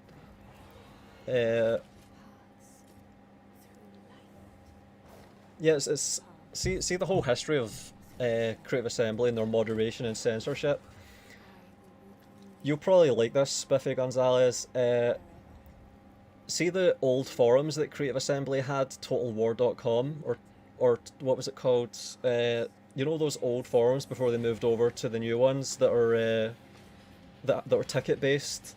You know, the website that has the white background, and the messages are massive, and you have to scroll really hard to get down a page. That new forum, before they deleted, but before they went over to that new, no, not Total War Center. Total War Center is the fan run one that they got really angry at because they couldn't control it.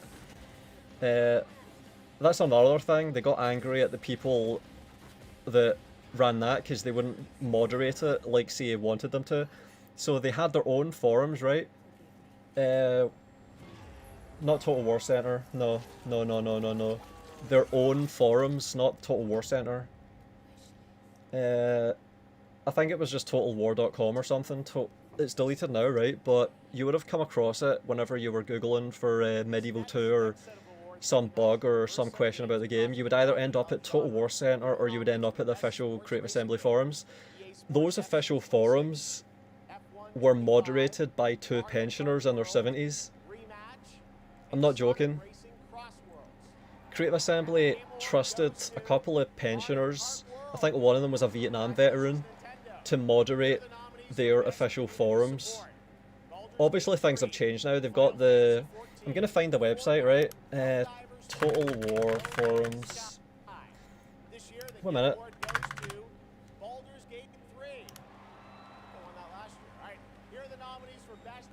I'm trying to bring up the websites to compare them and show you.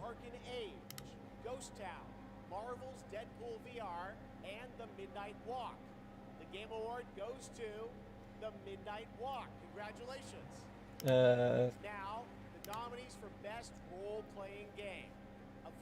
Alright, this is the new one, right? That's the new one, the new forums. This shit here. This is the new forums. And it's extremely packed with bootlickers, okay? Totalwar.org, yeah, that's the one. So there used to be a totalwar.org and they deleted it because it was ran by a couple of pensioners. Is it totalwar.org? The one I'm thinking about is gone now. It was ran by two pensioners and one of them was a Vietnam veteran, and Creative Assembly just let them do that unpaid. Just like they let the Reddit mods do it unpaid now, and they, like with the Reddit mods now, they toss them a couple of trinkets every now and then. But the Vietnam veteran and the other 70-year-olds are retired now. They're no longer needed because obviously Creative Assembly has a new way of doing this now, because it's all more efficient. They use some other company that just runs generic troubleshooting and forums for all games. Like all game companies are migrating over to this new website that I just showed you. But yeah, I just thought it was sad. That shows what they're like. They basically have slave labour to do their moderation for them for years. And of course, I've mentioned how they handle Reddit as well, with how controlled that is.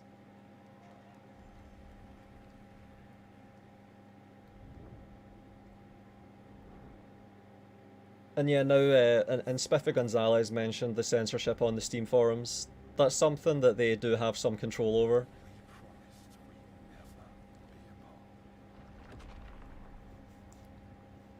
I think they can easily just get shit deleted on the Steam forums because Steam delegates moderation and adminning to actual staff that work for the developer, so they can manipulate the fuck out of that however they like.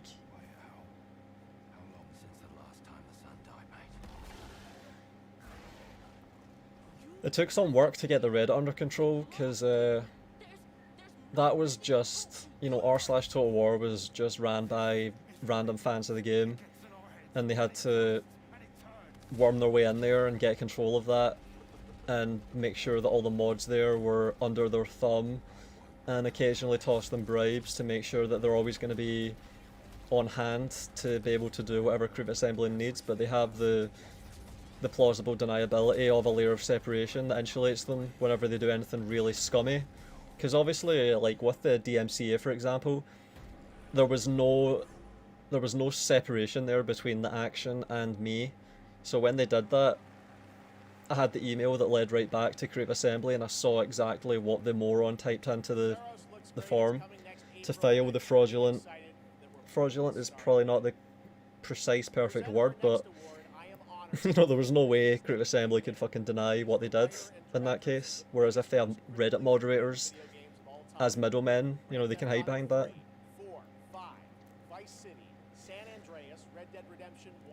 San Andreas. Rockstar Games and now the founder of a new studio, Absurd Ventures, where he is busy writing and creating novels, comic books, animated series, and yes, 2 big upcoming unannounced open world Man, games. every time I look at this guy, I just think Doritos. Can't help it. An industry icon. Spiffy Gonzalez says, well, my comments legit got deleted the night before the announcement of Medieval 3, and one of them I legit predicted the trailer, so yeah, you may be right there. Yeah, they would have gotten upset at what you posted and just manually deleted it. Someone that works for CA, one of their community team, some poor fucker in the community team has been told to just censor the fuck out of things to keep it under control, and obviously they decided your comment crossed a line.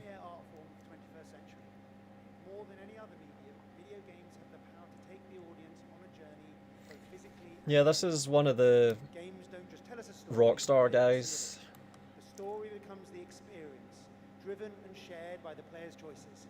He's English, but went up to, where was it, Dundee or something, founded Rockstar North. Almost magical. And so here are the nominees for Best Narrative. Best narrative. Yeah, I don't like this. Like, see the whole... Why the fuck are our developers mingling with the journalists there, and they're all on the same team for the whole event? It's just, it's corrupt. Last member of the Yote Six, and I will bring you peace. I always dreamt of leaving this place, becoming more than a peasant. I hate it all. I'll destroy it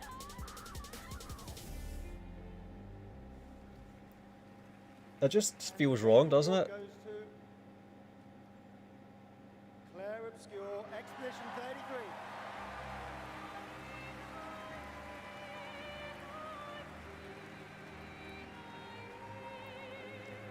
Reddit did Volin so wrong when he's right literally 100% of the time. Remember, it's not even Reddit, because Reddit itself did nothing.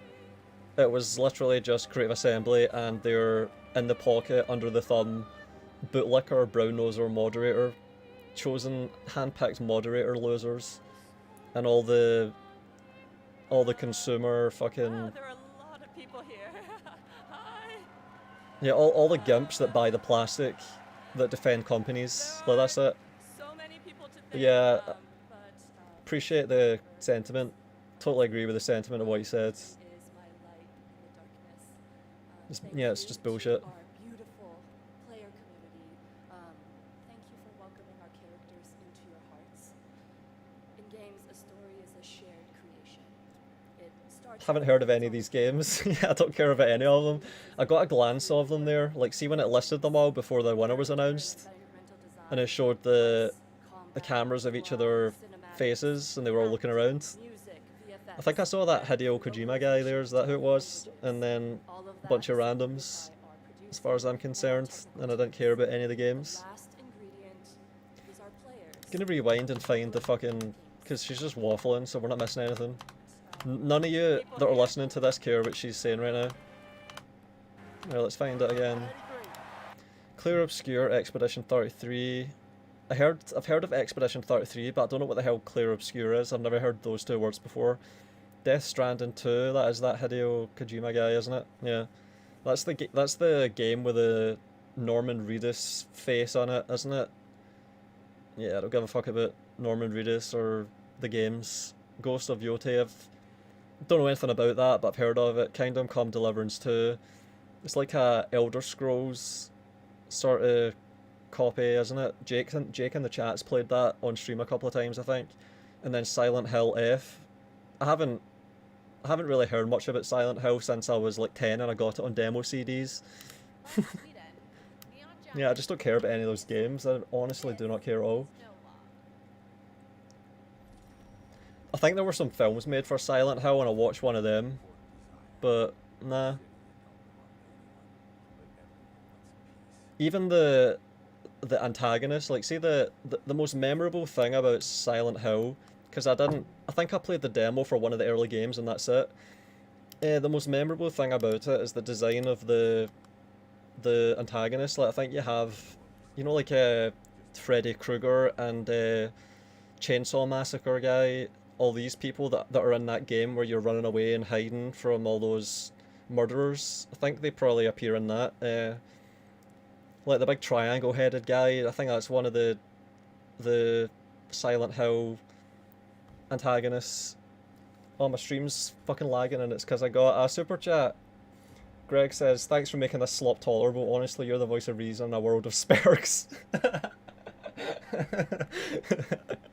God bless and Merry Christmas. Thanks a lot, man. You too. Pyramid Head. Yeah, that's it. Pyramid Head. That's all I can really remember about Silent Hill, that and Fog. That's all I know about those games, really. Try to think, because the films were kind of... Isn't there a little girl in the plot for them in Silent Hill, or like bad shit happens to people because they have bad luck or some shit? Like, what's that other one? Final Destination? One of those horror films that are luck based, luck based, and not skill based. It's kind of like that, I think. I think if I thought about it, it would come back to me. It's one of those films that I've... Wait, did I see Dishonored mentioned there? Dishonored, Cyberpunk, okay. I don't know why this is lagging. Yeah, thanks a lot, Greg. Earlier this year, Netflix's Devil May Cry. What is all this spam? Is this what's lagging me? Holy fuck. Sorry for bricking the stream. Silent Hill is like literally hell, right? Yeah, it's like there's a threshold they cross and then there's fog and then everything's supernatural. That's where it is, isn't it? Yeah. Alright, I managed to recover it. Here to perform Afterlife. Please welcome Evanescence. The contested reign of Vladislav. What is that? I can read that Polish name, but I don't know what it's meant to mean there. Wake me up. Oh, what the fuck is this? Why is there anime bullshit in the background?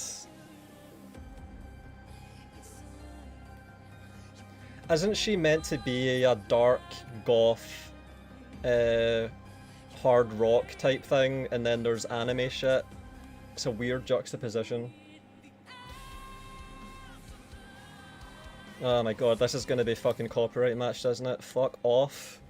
Ugh. Yeah, I don't want to get copyright, fucking third party copyright hit.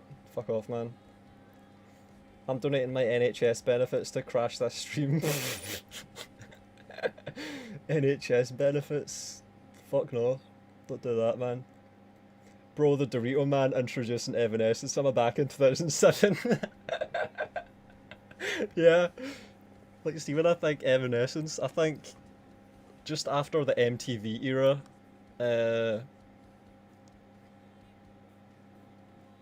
cheesy fucking music videos anyway.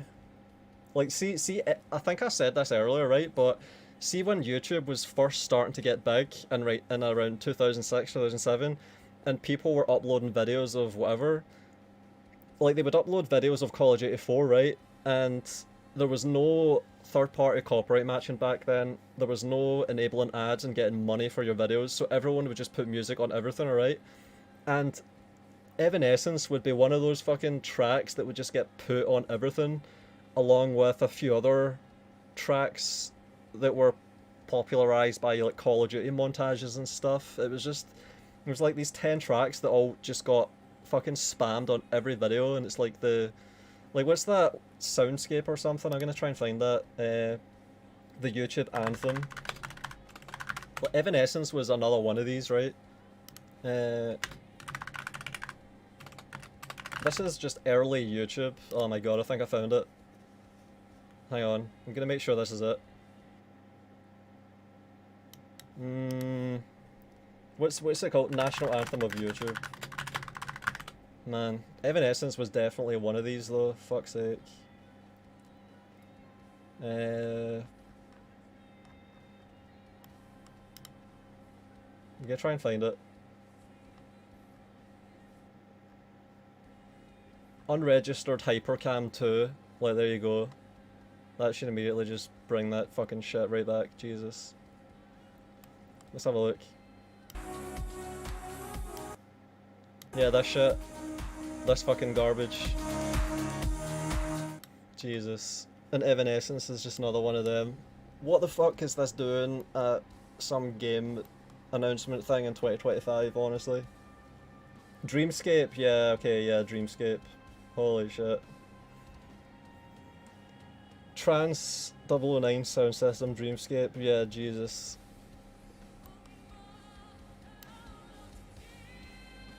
Nah, don't copyright match me.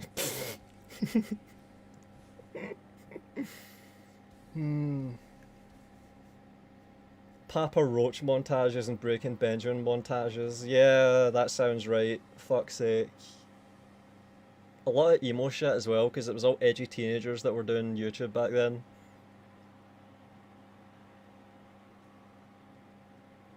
Like Zergriz montages from COD 4. That's got a few of them, I think. Okay, that shit's done now. That was incredible. Jesus. All right, there is more Game Awards ahead. Half-Life 3, Half-Life 3. Of course, Game of the Year, presented by last year's winner. Which game will take home the trophy this year? Linkin Park. I don't know, I like Linkin Park, so it's not that bad. I don't think that really got overplayed, because it wasn't like a one-hit wonder band like some of these other ones, where it was just one track that got spammed. Linkin Park, they had a lot of stuff for years. What is this? Nah.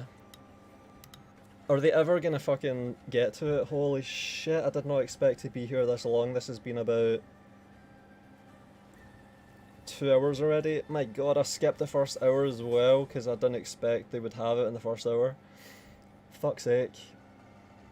Pope says if YouTube ever died, they should have their stream have Dreamscape be the song for the credits. Yeah, they'll play that at YouTube's funeral. My god. Limp Bizkit was spammed more back in the day. Yeah, I think, yeah.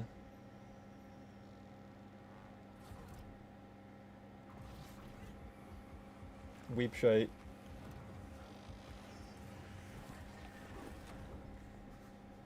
Phasmophobia. If you give a gamer a game, they're gonna want to play it. If they play it, they might love it. If they love it, they'll want to play other games. I'm starting to hold in a piss at this rate, my god. Gonna be here at least 3 hours. I didn't think this would last fucking 5 hours. I thought it was gonna be like a 2 or 3 hour thing and that's it.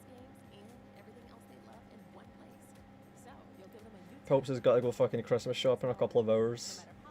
Yeah. 3 AM over here.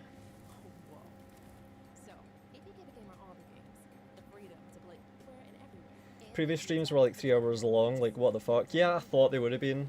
That's a lot, it's like a marathon, fucking 4 or 5 hours. My god. Oh yeah, that's another example. Eminem and Hitman, what the fuck? How does Eminem get into Hitman? Oh my god, Mila Jovovich, yeah I was gonna say that. Her as well, what the fuck is that? What is that? Why did that have Eminem and then her in that?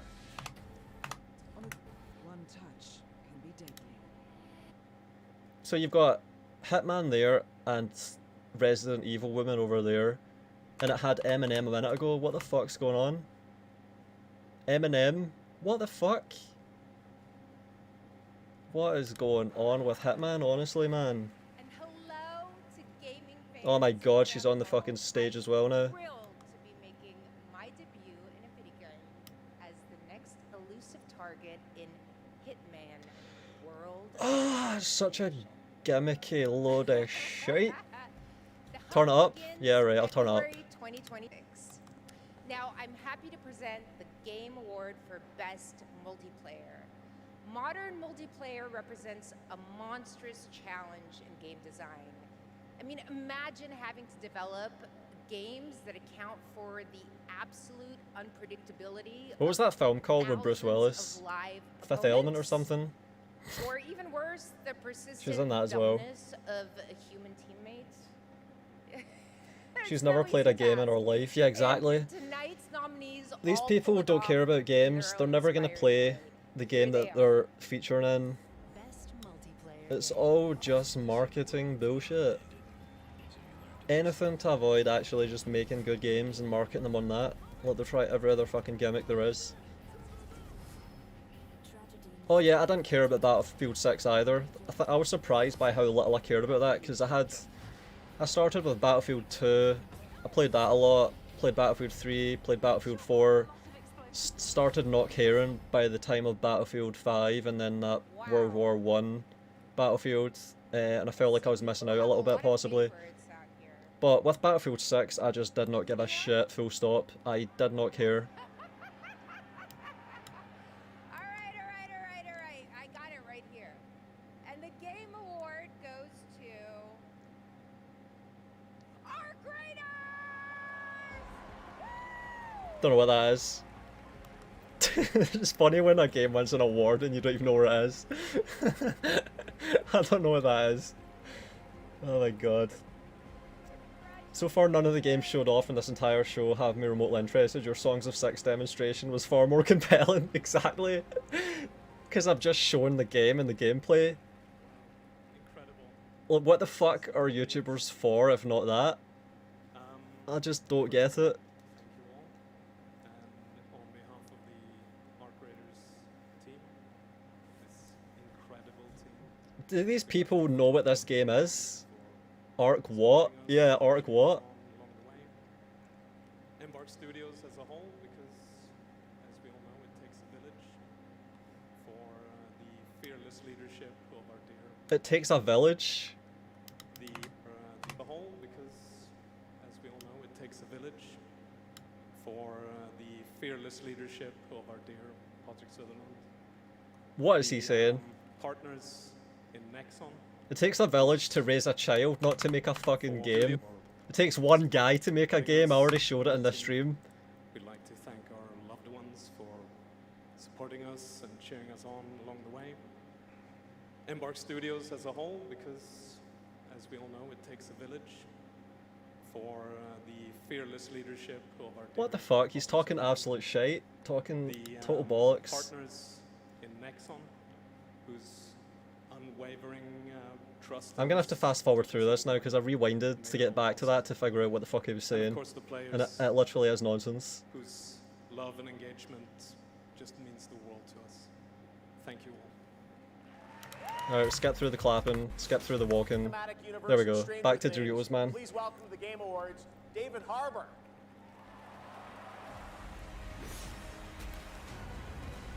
Oh my god, we're finally there. Holy shit. About fucking time.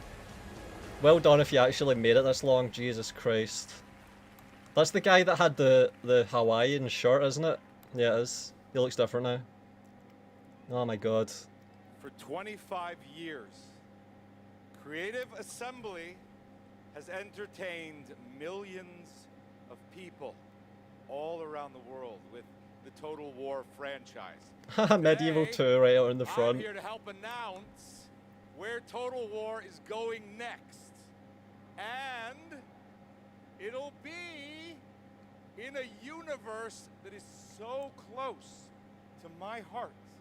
Oh my god. I'm excited to reveal that Total War is headed to the grim, dark Fuck future off. with Didn't I Total call it? War, Yeah. Warhammer Fuck off. 40. Boo! Boo!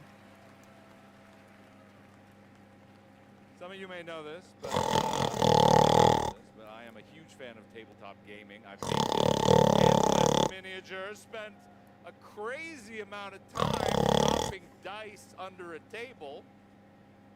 Of course, as you might expect, I'll be in the game. It connects to some of my favorite aspects of the universe. We knew this But 2 years more ago. details on that later. Let's take a first look at Total War Warhammer 40K. I even got the title right in my community post. Even the order. In the grim darkness. Alright, see starting now, because I wasn't here when Warhammer 1, 2 and 3 came along. We need to change the emphasis on the syllables to actually acknowledge the stupidity of the name. We need to start actually saying Total War Hammer, right? We have to do that. Total War Hammer 40k. We have to make sure we get this right.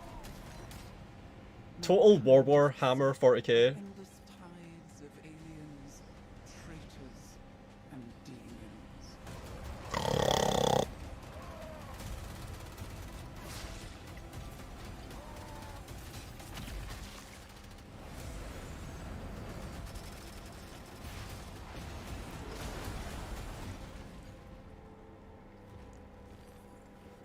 Most obvious thing ever, and they announced it anyway. Battles rage.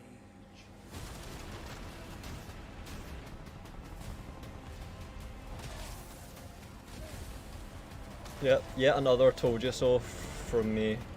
I think I called this starting in probably 2020 or 2021 when I was doing my Total Decline series with Absolute State of Total War.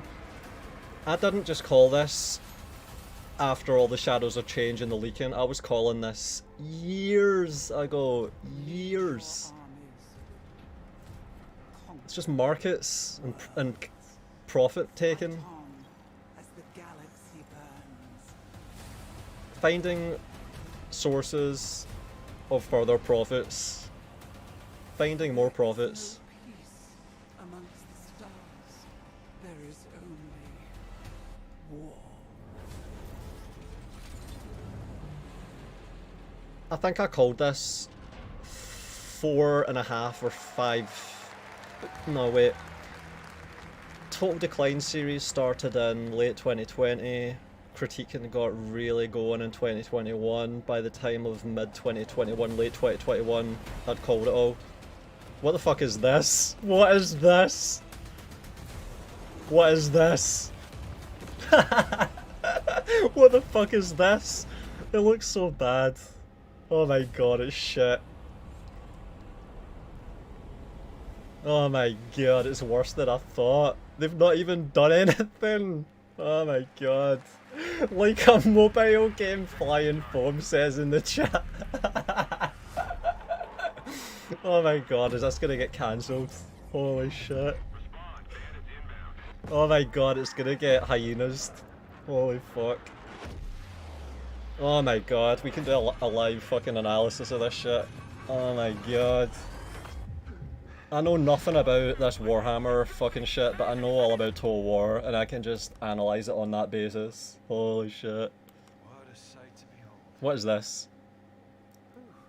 It's all over. What is this? Last lands of the FCU. Is it done already? What the fuck is this? Oh my god, it's just... yeah, okay, it's getting into the... like, what is this down here? Holy shit. Does this look consoleized or what? Like, what the fuck is this?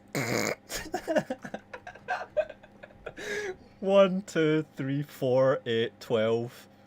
Oh my god. What is this here? What the fuck? What is this?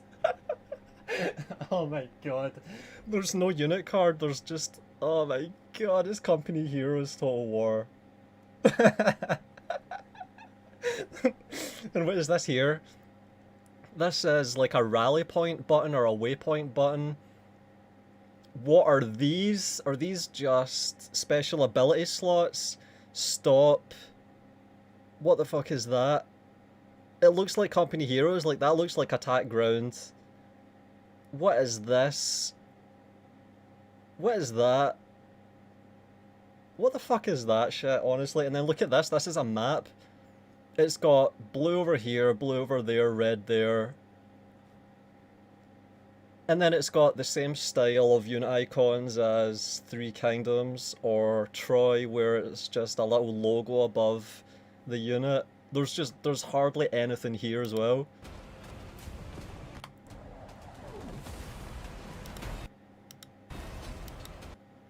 Oh my god. Are people excited for this? Are people excited for this? This is generic as hell. Oh my god, shit still floats, like it just hovers. Oh my god, they're barely above the fucking ground. It's all just packed. Like, my hands are up right now and they're just like pointing to a small space because it's all just packed in a tiny area on a fucking bridge. What the fuck, man? It's basically just Warhammer 3 again with a reskin. What the fuck? Oh my god.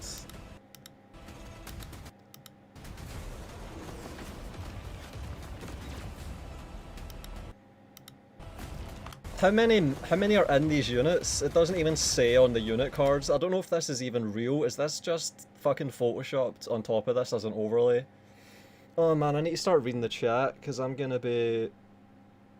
Like, some people are probably gonna have some insights here for what the fuck I'm looking at. What the fuck is this that I'm looking at, honestly? See, as someone that looks at this through a lens of purely Total War, this looks fucking awful.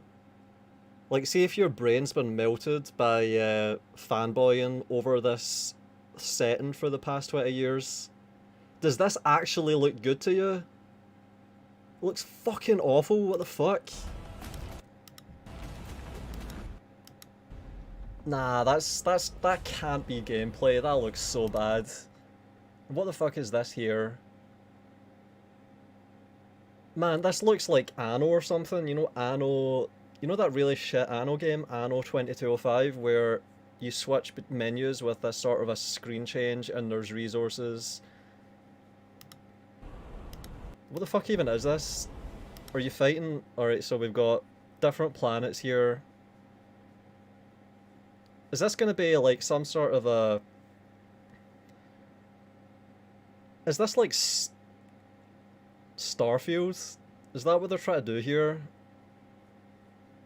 Yeah, that's what it's called, isn't it? Man, I'm losing track of all these shit games. This horrible Starfield. Yeah, of course it is. It's called Starfield. Just making sure. So that was another game where they tried to advertise scope and scale and all that, and it ended up just being shallow as a fucking puddle. I should get rid of this chat. They're talking about some other shit.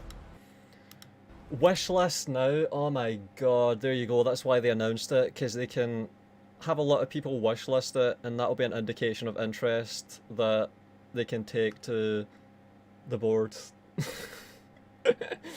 Man, alright, I need to start looking at the comments. They're making Dawn of War 4 like they're competing against themselves with essentially the exact same fucking game, but Dawn of War 4 looks better. Yeah, that's the sort of thing I would have thought. Let's just get back to the start of this, right? This is Total War for the next 10 years. This is their main thing. Medieval 3 doesn't fucking matter. Medieval 3 doesn't matter. They saved this game for this big... Like, they had a slot, right? And for the slot, they decided not to use Medieval 3 and they decided to use this. So this is the fucking slot. This is the big project, the flagship of the studio. This is it. And it looks like shit to me. It looks shit. Oh man, I missed a comment from Toby as well. 10 out of 10. Yeah.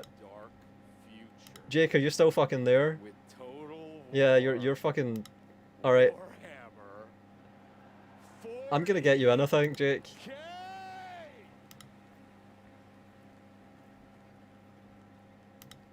Some of you may know this. Some of you may not know this, but I am a huge fan of tabletop gaming. I painted Oh my god. miniatures, spent Yeah. Alright, I'm gonna call you, Jake. time dropping dice under a table. Of course, as you might expect, I'll be in the game. Bro. Wait, we've seen that UI. How fucking shit does this look? It looks awful, but do you remember when we had the new Teutonica stream? Yeah. You remember when they were showing the engine and they had that brief At the thing bottom with left, console interface of the little medieval soldiers. Yeah. Yes, that's the exact same UI, so it's real. It's 100% real. It is not fake. that is so bad. Oh my god. So awful. How is this fucking a new engine that they've spent years working on and the next stage of Total War?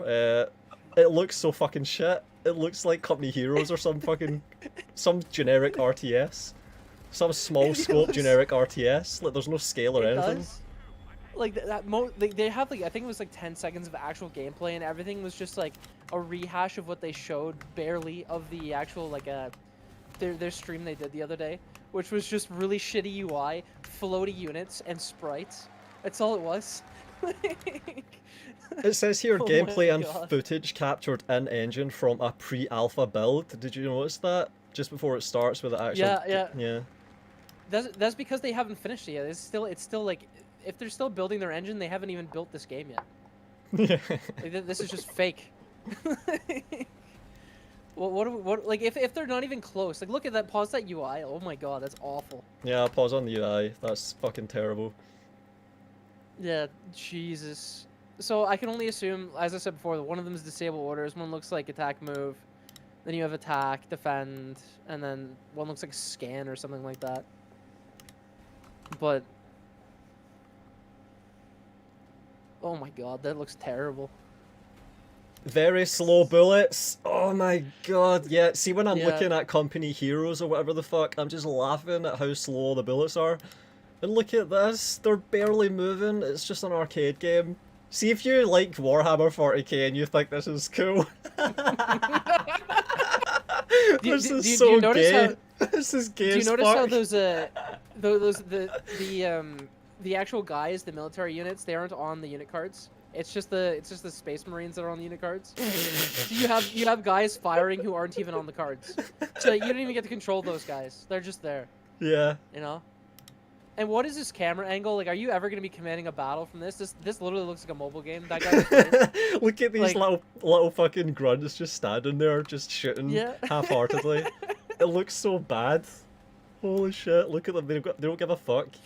Oh my god. What is the point of this? Well, like, who would have submitted this and be like, yeah, that looks like good gameplay? Like, go back to that thing falling down. Like, why is it falling down?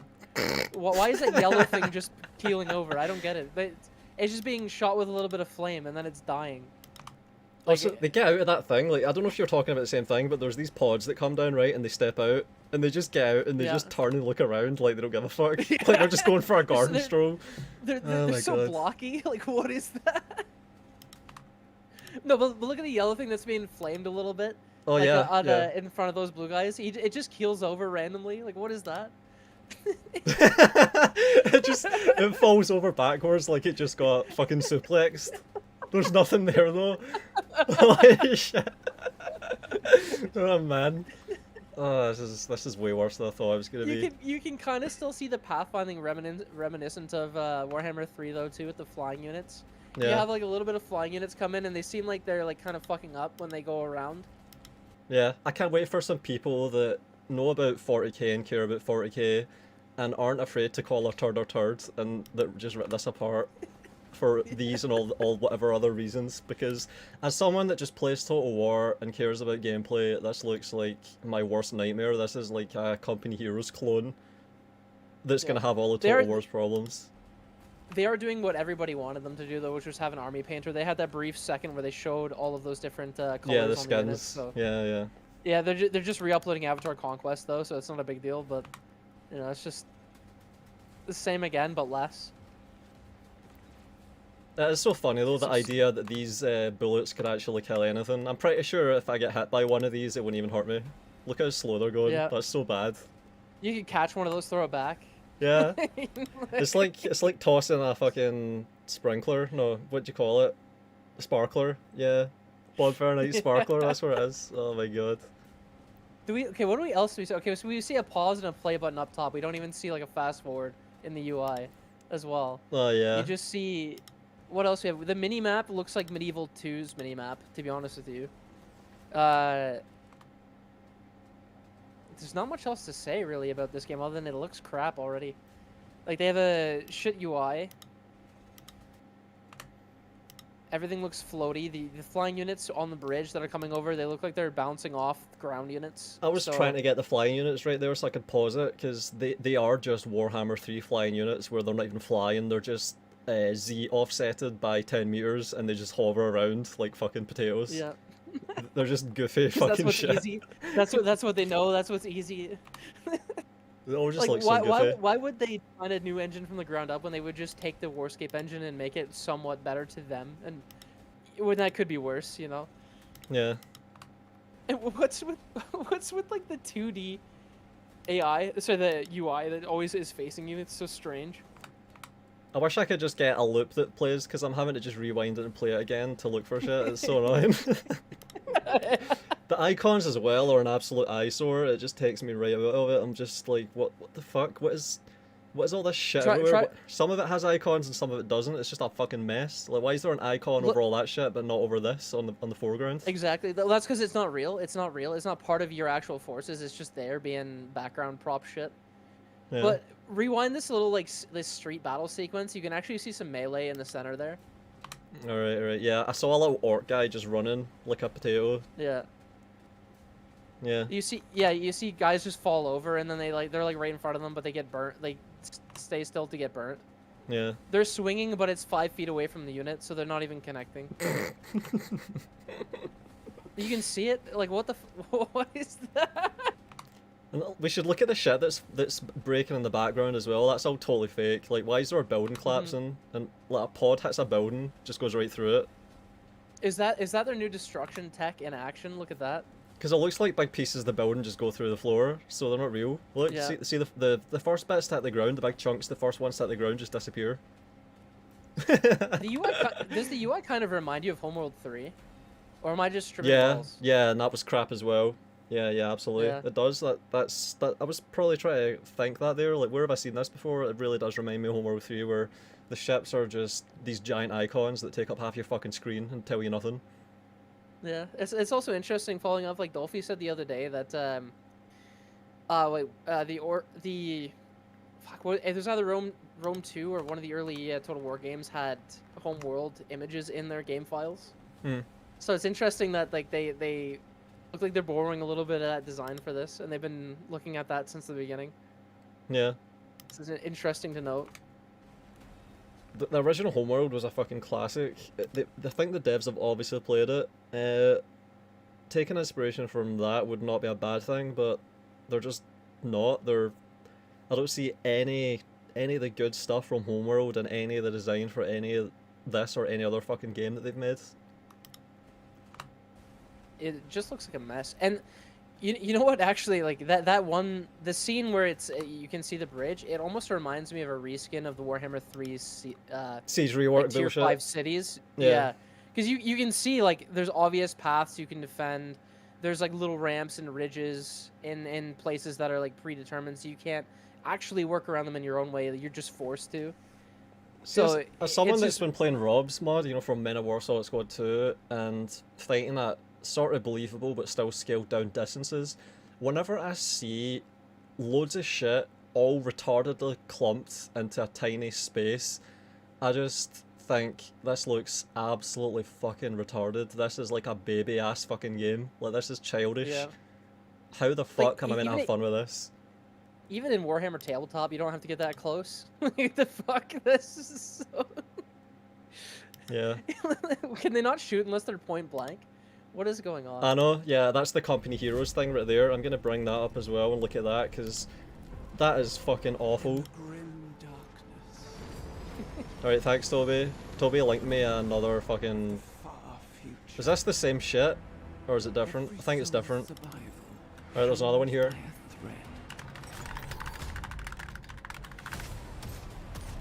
Oh, it's just more of this cinematic fucking... Yeah, seems that way. Mankind is beset. It's all just big, bulky, epic Gears of War man killing baddies. You know what they're not gonna have in this game? They're not gonna have space battles, just like they don't have naval battles. Yeah. Guaranteed. Yeah, of course. Yeah. I think this is like a longer version of that. Like, it's, I think the thing that they showed at that award program that we first laughed at, that is an abridged version, and this is the full form one that's unabridged. Yeah, but it's mostly just cinematics, though, no? Alright. Yeah, it's all just cinematic crap. Yeah, absolutely. This is fucking worthless. It doesn't mean anything. It's just it's just all right. We've made a cinematic. We're making a game. Okay. Show the game. That's a nice film production undergraduate project. That's good. Yeah, that's cool. Well done. Yeah, This is just a Blur interns fucking side project he's done. You even have YouTubers that make animations like these for free as a hobby. Lead your armies. They probably got them to do this for almost for free. Yeah, They promised the game yeah, on that release. is. You're joking maybe, but I think they actually did have a hand in that because they all, like Games Workshop, the fucking Warhammer company that owns all that shit, they started just going after animator YouTubers and fucking them over, and then employing some of them after they bullied them enough. Wow. Okay. So I There's don't validity doubt to that then. some of them worked on this. Like that's the whole point in bullying them and then employing them so they could make this shit. Okay, so the announcement trailer doesn't even have that like small tidbit of gameplay. Oh wait, it's They coming didn't up. include It's that? coming up. It's coming up. Oh, it's coming up. It's coming up. Okay. Yeah, I think so. It might be Oh, I hear different it, as yeah, well. yeah, yeah. I think the angle's a bit different. Yeah, I don't know. Maybe exactly the fucking same. Oh, it's exactly the goddamn same. All right. I guarantee you those ships above the planets are pre-battle screens. Those aren't real battles. Yeah. Thanks, Toby. 2 minutes in. Yeah, 2 minutes. Yeah, 2 minutes yeah, is when yeah. the When it all game starts. footage starts. Yeah. Are people Yeah, actually I'm right. excited I'm right about 'cause this? they zoom out and it's just the planet, so that guaranteed there's no space battles. That you like, all it is just a precursor fucking screen to your land battle where you can deploy shit, and that's it. Chat, are any of you fucking excited about this? Like, do you actually are you looking forward to this?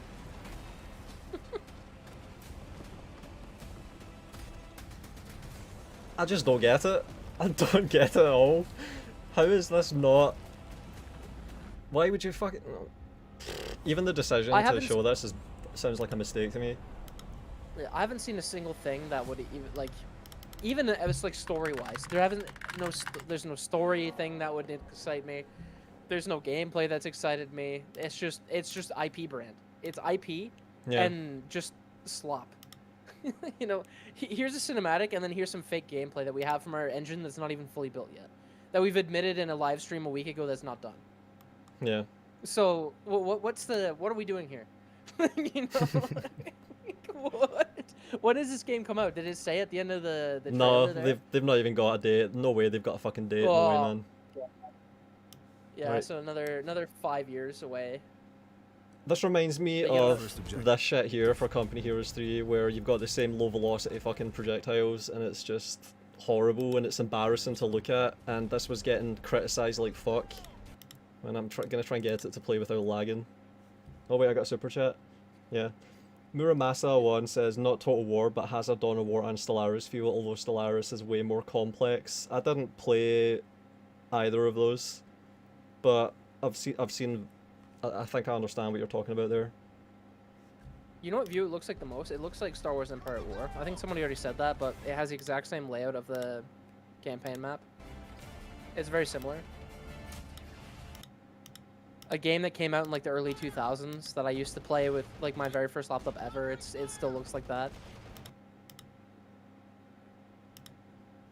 Yeah, see Company Heroes 3, everyone was shitting on it because it looked like an arcadey fucking mess, right? And it had the same tanks shooting at each other like they were toys, you know, point blank, and the shells are really slow, and also the bullets. So that wasn't good enough. But now you're meant to have, like, what's the shit that he actually says here before he gets to this? He's saying that he's a big fan of the set and board games, all that shit. Yeah, he's dropped his dice under the table. Yeah, like I said, he's fucking lying. Yeah, and he Right. says that it's like it's meant to be gritty and dark, and then I just see like a little kid's cartoon arcade game. What the fuck?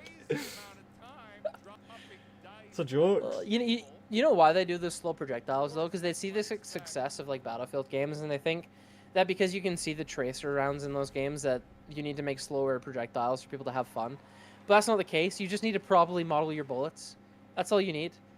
Like, it's not like those Battlefield games are having you're not having like a baseball toss from like 10 feet away. That's when the bullets are really fast at that point. Yeah. But like when you see the tracer rounds, that's when you're like 1,000 meters to 2 kilometers away. Then you see the tracer round. Mhm. You know, you're not seeing it, 300 meters. That's zooming. Like you're not tossing him a bullet. Like the fuck. But they see that stuff, and then they're like, clearly they see that, and they want to implement it. But then they end up with shit like this, where you have point blank battles in your trailer. Hmm. And why? Like, why would a Warhammer fan look at that? From the eyes of a Warhammer fan, why would you look at that and think that's the game I want to play? That's the game I'm going to be playing. The point of marketing is to get people excited, show something that looks good, and that looks fucking horrible to me. It's absolutely terrible. Honestly, the Men of War mod for Warhammer would excite me more than this. Yeah. And we've seen that, like we've had people playing that in Discord, and we've looked at that. I have at least. I think you were there as well for at least a little bit of it. Yeah. Yeah, so Yep. that looks way more fucking impressive, because there's actual distance involved, and there's projectiles that have sort of believably lethal velocities. What the fuck? Yep. It's a shame they didn't show more of the actual in-game footage, because you can't really...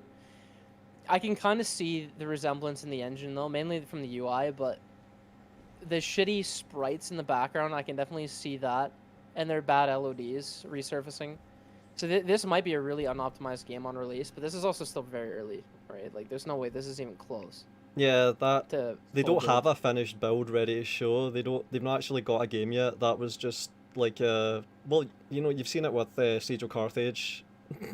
They just don't have games. Yeah. When they try and show gameplay, they pretend that they have a game to show, and they just doctor the fuck out of it. So Also, big shout out to Dolphy for discovering that Takeda Shingen was the one leading the Carthage assault in the trailer. was he? Oh my god. Yeah, he was. No fucking way, man. How? Dolphy posted that in your Total War General. Yeah. Takeda Shingen's in the code leading the charge. That's fucking great. I'm gonna find that. It's such a load of shit. Yeah, I'll have to find that later, but that sounds... That's the sort of thing they do, though. Like, even Warhammer 1, when it was in development quite late on, it was still basically just called Rome 2. Like, see, when the game crashed, it would come up Rome 2 has stopped responding. when Warhammer crashed during development. Yeah. Also, Pilp said on the Steam page there's only 4 factions announced for the game: Space Marines, Orcs, Eldar, and Imperial Guard. Didn't I call it? I went in my video that I put up a few days ago. I said, alright, what are the archetypes of Lord of the Rings? Humans, orcs, elves. I think I said, like, fill it in for the rest or something, but that's it. Like, I left out dwarves, didn't I? Like, humans, orcs, elves, dwarves. And this is it basically just the analog for that and this now? Again? What's that other faction that's really popular in lore? Is like the Tau or something like that? Am I getting that right? I thought they would be in the big factions for sure. Them, and then the undead guys. I don't know any Warhammer lore. Undead guys? Oh my god, there's still Yeah, fucking there's vampires more and undead zombies guys. and science fiction in the future. Oh, for fuck's sake. Necrons. That's what it Oh was. my Necrons. god. Yeah, fuck off, man. Yeah. DLC. Oh, fuck off. Imagine how many attempts are going to have at DLC in this. So, are they even going to have the actual main antagonist of the Warhammer 40k series, which is the Chaos factions, like, playable in the game? Because it doesn't look like it, according to the Pilbs. Let's find the Steam page, because I tried to look up the Steam page, I couldn't find it. Is there actually a Steam page now? I'm going to try and find it. Oh, there is? Oh, yeah, it just got posted. Wow. Yeah, link that shit. Link Yeah, that here, fucking hold on. shit. There you go. Oh my god. And it just has the same trailer that we just watched with various screenshots from the trailer. It doesn't even have an announce date and has a page. That should be fucking banned. Oh my god. How long before you can pre-order this shit? I fucking hate this so much. Spiteforge donated $10. Literally not Total War. Not only is the battle map nonsensical, exactly, but I bet my life savings there won't be a morale system at all. Oh my fucking god. I didn't even think about that. How the fuck is there meant to be a morale system when everything is just blobbing in each other point blank and... mutually not even a annihilate real- each other. Yeah, there's not even a real morale system in Warhammer 3. It's just fake. It's like, okay, once the unit's taken enough damage, it'll flee, quote unquote, Yeah. and then it'll come back. Yeah. And it'll come back, take a little bit more damage, run away, come back. And there's no, like, it doesn't run away after it's like, oh shit, we're done. And it'll just keep coming back. It's, Yeah, I think in Medieval 1, after a unit has routed 3 times, it can't come back anymore. Another Yeah. thing that we've lost. And then he says, I think it already functionally doesn't do anything in Total Warhammer 3. Total War Hammer 3. Pathetic. Yeah. Yeah. Here, I've sent you a little screenshot of the faction outlines there. Yeah, so Space Marine, Orcs, Eldari, and Astra Militarum. So you get the big guys in armor. You get Orcs, you get the Elves, and then you get the regular humans. So you don't get the Chaos factions. You don't get any of the aliens. You don't get any of the freaky xenomorph things. You just get the most basic of the basic shit. Genetically you enhanced weapons of war. What the fuck does that mean? How do you It's 'cause they have, genetically like, enhance a weapon?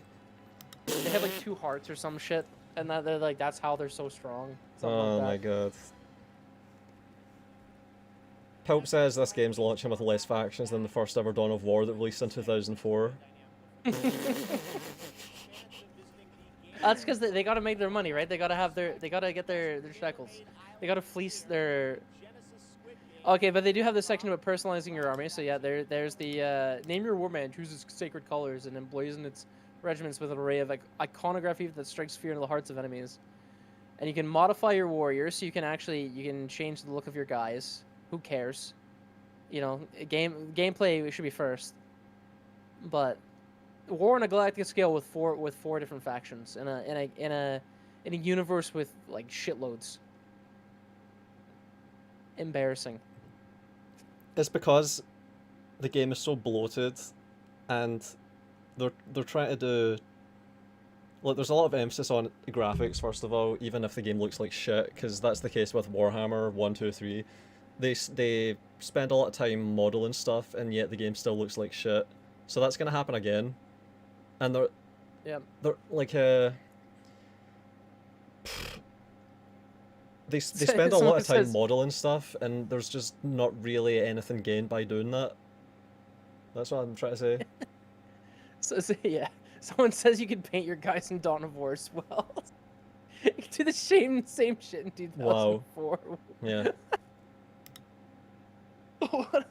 What a joke! Like, what is this? Who is this for? Is it solely for like the most dedicated Warhammer people? Because there's not even that many. This is like a niche in a niche. So these factions are gonna have like 10 units each, right? That's probably like how many units are there in Warhammer 1 factions? Like 10? Like when that game launched?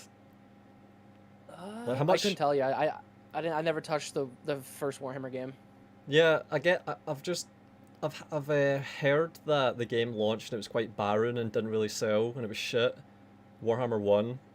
So it was an empty, barren fucking game. And I think they only had 5 or 6 factions in that game. You had the, I think the dwarves. You had the Empire. You had the undead. I heard 4, and Dolphy said 4 in the chat. I would have thought 4. Yeah. Was it 4? Yeah. So it's like a barren fucking game, right? And so then it was humans, dwarves, Empire, and Empire, dwarves. There was no elves, undead. So that's 3. And then there's a 4th one. I can't remember the 4th one then. Yeah, I don't know. Other humans. The French. Yeah, Britannia. So the French. Oh my god, I got it. Oh my god. Yeah. Wow. Yeah, Godzilla. Were orcs in Warhammer 1? I can't remember that. Yeah. They had to be. They're the baddies. 5 then. Is it 5? I thought No way. Britannia was a Warhammer 2 faction. I could be wrong. I just guessed French, and then someone said French. I don't fucking know.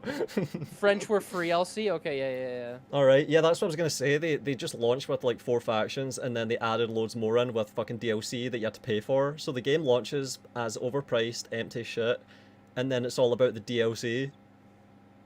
but that's ridiculous in this case because they've not launched a game in years, and surely the excuse would be that they were developing an engine for this to make a brand new next level game, but it looks like shit. So what the fuck was all the work for the engine going into if that's what they were doing? Because it looks like shit. You know, two of those factions don't even fight each other. The Astra Militarum and the Space Marines are supposed to be part of the same force. So why are they two different factions? That doesn't make any sense. If they're on the same side, wouldn't it be like humans would be your faction and then orcs and other shit? Like, what the fuck? I know barely anything about Warhammer, and I can pick up this shit. Yeah. Yeah, I'm surprised by how bad this looks. I thought, well, it's the same as with Medieval 3, you know, with having absolutely nothing to show. I'm surprised that they have absolutely nothing to show again. It looks like Company Heroes. It's like a Company Heroes 1 mod, or 2 mod, I don't know. Company Heroes 2 mods, I would believe it, but what the fuck, Total War? Jesus. Yeah, I think I asked you earlier I did ask you earlier in the stream whether if you knew that if 40K was going to use the new engine or not, and then I saw the UI and it was just confirmed immediately to me. This is the new engine, and this is all they could do. Yeah. I'm quite stunned. Like, what the fuck, man? When they've not got an announcement date for this, which would have been the thing to do if they have a barren game that they can easily just, you know, punt out soon, because there's not much to do. It's just 4 factions, and obviously they're not gonna have they're gonna just do what Starfield did with advertise the game as being really deep and scaling a massive cosmic space when it's just loading screens separating procedurally generated shit. They could easily do that here, couldn't they? Yeah. Oh, they 100%. I actually have a pretty accurate prediction, I think, of what they're gonna do with their DLC structure, though. What I think they're gonna do is every new DLC is gonna contain a new faction.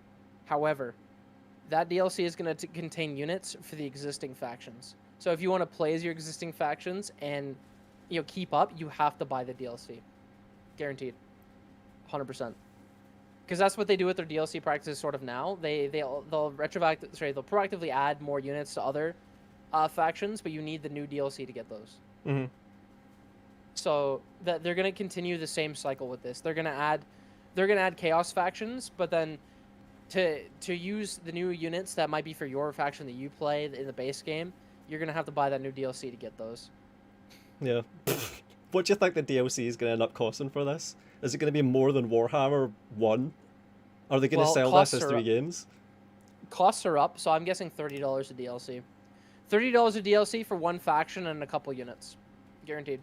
Yeah. There's no way they do 3 legendary lords. This is gonna be 1 faction and some peripheral units and $30. Yeah. And then they're gonna advertise this is your your army pack. This is your your tabletop thing for only $30. It's only $30. You don't have to pay like $200 for the figures to paint them. You only have to pay $30 for the DLC. That's how they're gonna frame it. I can see it. Yep. Because that's the same thing they do with fantasy. They're like, even the community will go, you only have to pay $12 for the Lord and all the units. That's way less than it would cost for the tabletop. It's like, bro, you can 3D print it for less than $5. Yeah. Did I get raided by a legend? Is that what people are saying? What? Oh shit. Yeah, I'm curious what he would have to say about this, because I don't think he cares much about 40K either, and he's basically just fed up with this company as well at this point. So yeah, I'll have to check what he's been saying about this. Yeah, someone said Legend sent him, so big up Legend. Yeah. Well, if you're in the chat, thanks for that, and yeah, I wouldn't mind giving you a call. He's trying to raid right now. Yeah. Is he? Get him to join this call. Fuck. Like, yeah. If he's around, get him to join. Yeah, let him know, chat, that if he wants to join my call for a few minutes before he goes to bed or whatever, I would be curious to hear what he's got to say. Yeah. Because I'm surprised by how bad this is. I have no idea what he's said about this. Like, that's just my reaction to this. It's fucking awful. It's worse than I imagined, just like with Medieval 3. So has he had the same reaction to this shit as me? Because this is what I would expect everyone to think. I would expect him to see the UI exactly how we saw it, and no, you know, he just like get that sense in his gut that something's not right. Something is just seriously wrong and horrible about this. Like everyone that's Total War oriented and thinks in terms of Total War, even if they're familiar with the Warhammer games and Warhammer 40k, they've got to watch this shit that we just watched and think this is fucking crap. Someone said Legend is trying to join. Do you think you could? You have him on Discord, do you not? You could call him. Yeah, I've got him on Discord. I could add him to this call if he wants to get in. If that's what you mean. Yeah. Give it a go. Even if it's just 5 minutes. Yeah, I wouldn't mind hearing what he's got to say about this.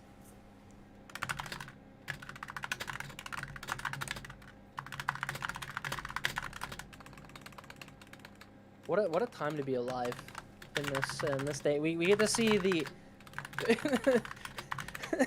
the fall and the twitching of the corpse of Total War. You know, it's just, what is this? Yeah, I'm apparently getting raided by a legend. That's fucking it's undeniable at this point. Yeah. So yeah. Your viewership is tripled in like a... Yeah. He's wanting to get in, so we can hear what he has to say about this. I'm gonna add him. Get him in. Get him in. Alright, let's find this add participants fucking button. Yeah. Add friends.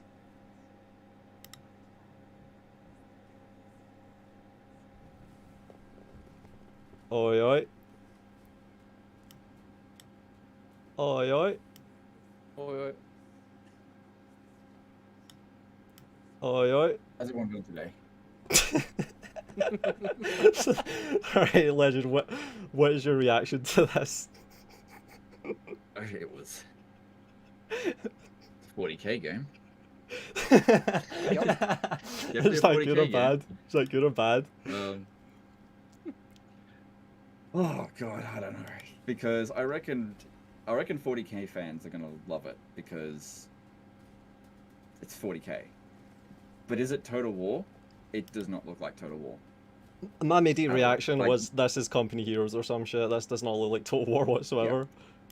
Yeah, if you didn't say at the very beginning of the trailer that this was a Total War game, I wouldn't have guessed it was a Total War game. Exactly, yeah. Everything about it looks like a standard RTS. Yeah. There's nothing wrong with that, but it's not a Total War game. It looks like Dawn of War 5. Yep. Or something like that, which...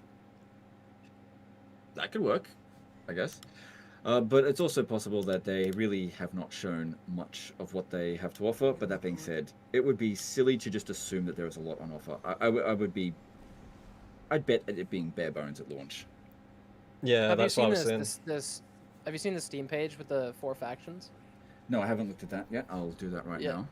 Yeah, they've listed the factions. It's going to be Baron, presumably. I'll send the screenshot in the chat for you real quick. Or no, I'll just give you the link. Hold on. There we go.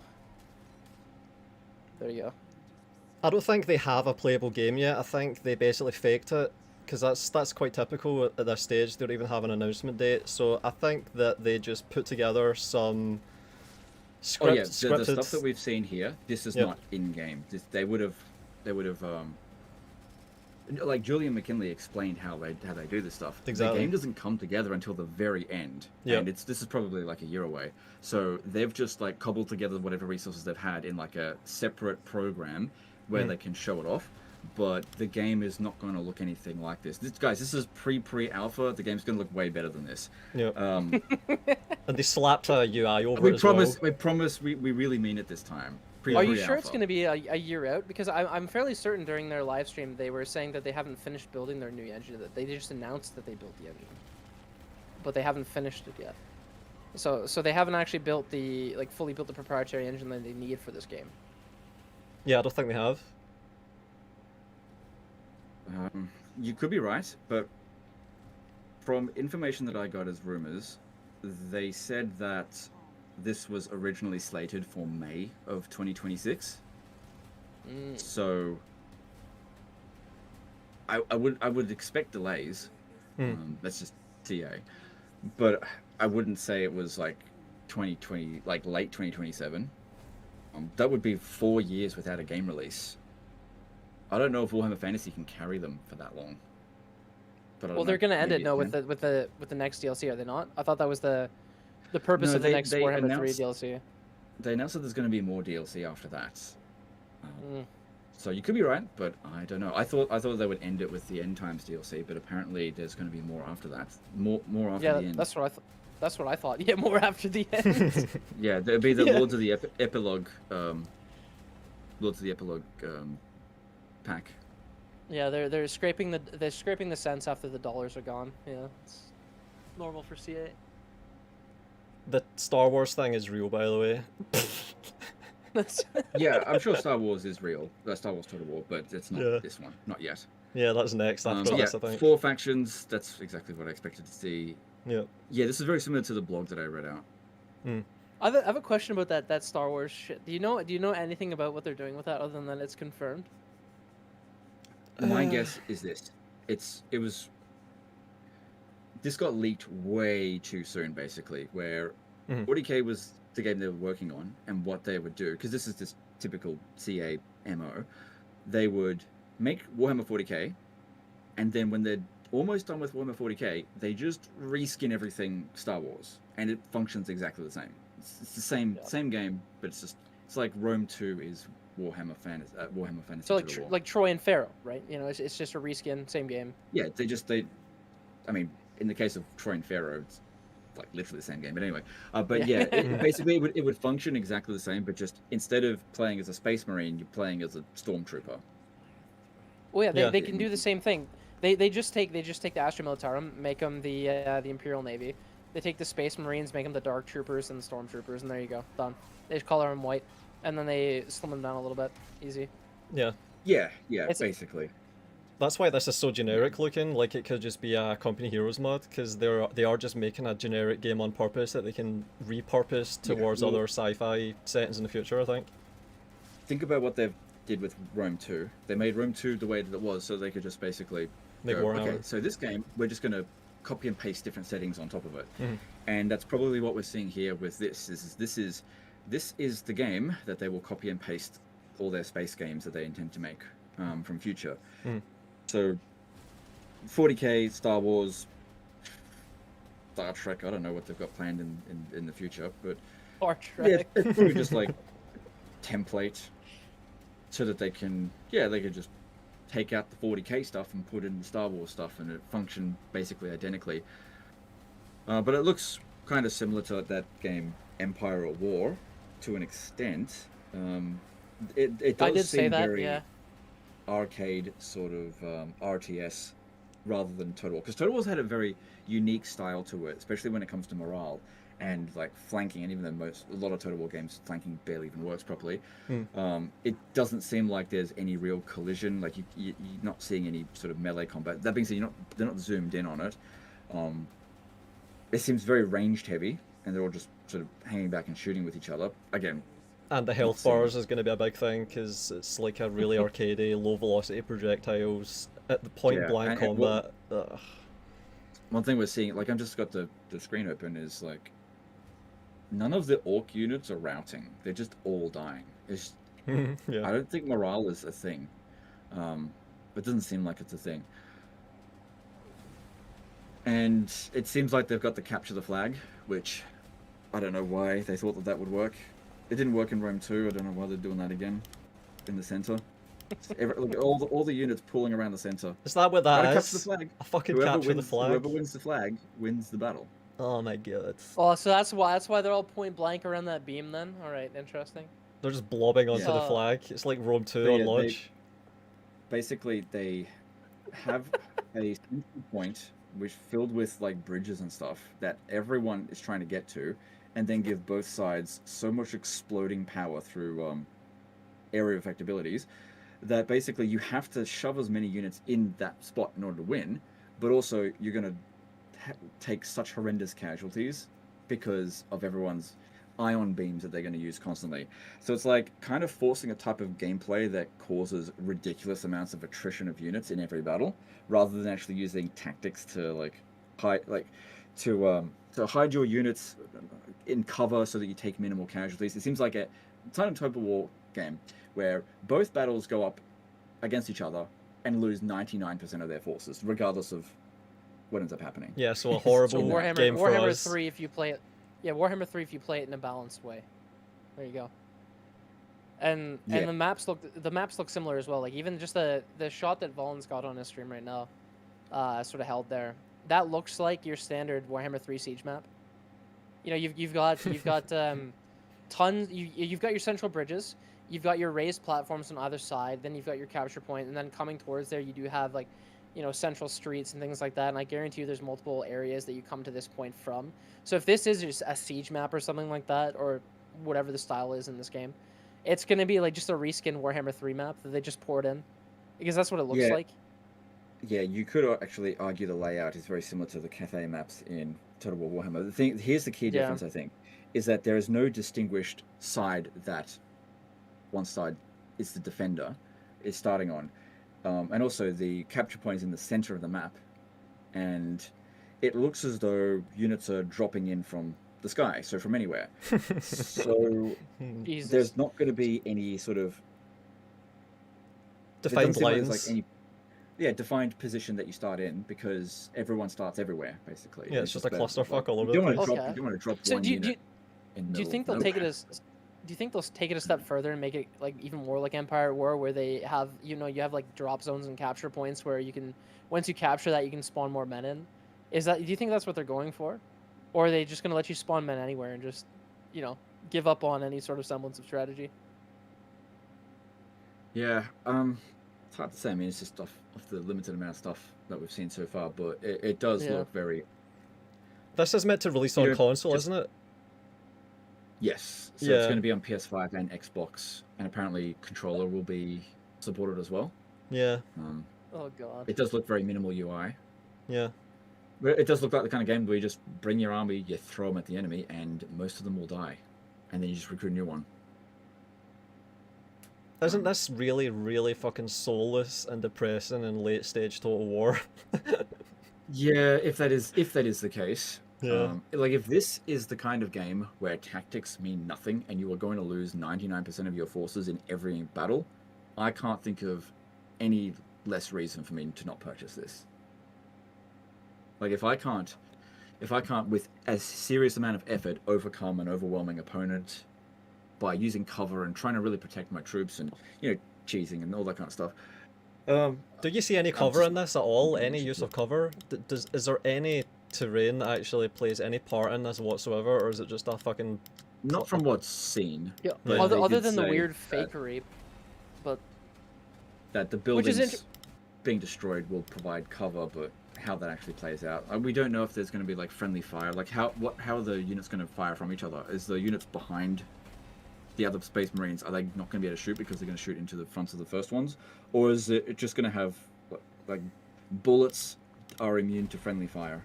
They're just immune to their own friendly fire, and as you can see, the bullets just going through the guys. Yeah, it's fucking shit. Yeah. That is something that Total War has had to some degree unique in compared to other RTS. Like other RTS, you have ranks of units and all just firing through each other and only getting the enemy. But Total War has, for the most part, try to respect if you've got that. 2 units of guns, the units at the back will not be able to shoot because the guys in the front will get shot unless they're on higher ground. And that's always been very, like, an edge towards Total War that appears to have been thrown away here. Again, we don't know for sure, but it does appear that way. Yeah, every time I check for some sort of an occlusion that would stop them from shooting, they're just shooting and I can see the bullets just going through the models in front. So it's also... If this is representative, it's fucking terrible. Command and Conquer. Strange they would... Yeah. It's also strange they would announce that the Astra Militarum is his own faction, and then in the gameplay trailer, they show the Space Marines and the Astra Militarum fighting on the exact same side, even though they're separate factions. So, it's essentially admitting you could declare war on each other, but then in here they're fighting side by side.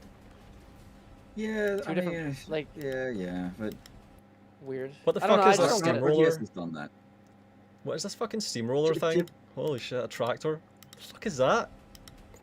Yeah, you're probably looking at orc units. They've got some weird stuff in it.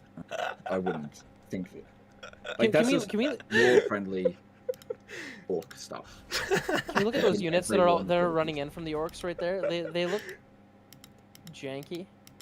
Oh my god. Yeah, orcs look that way. Yeah, 140k orcs are janky and stupid, and they really shouldn't function at all, but they do somehow.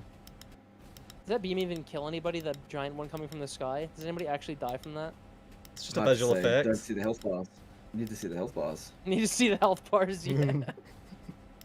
It also depends on their ward save. They might have 90% ward save. True. I don't know.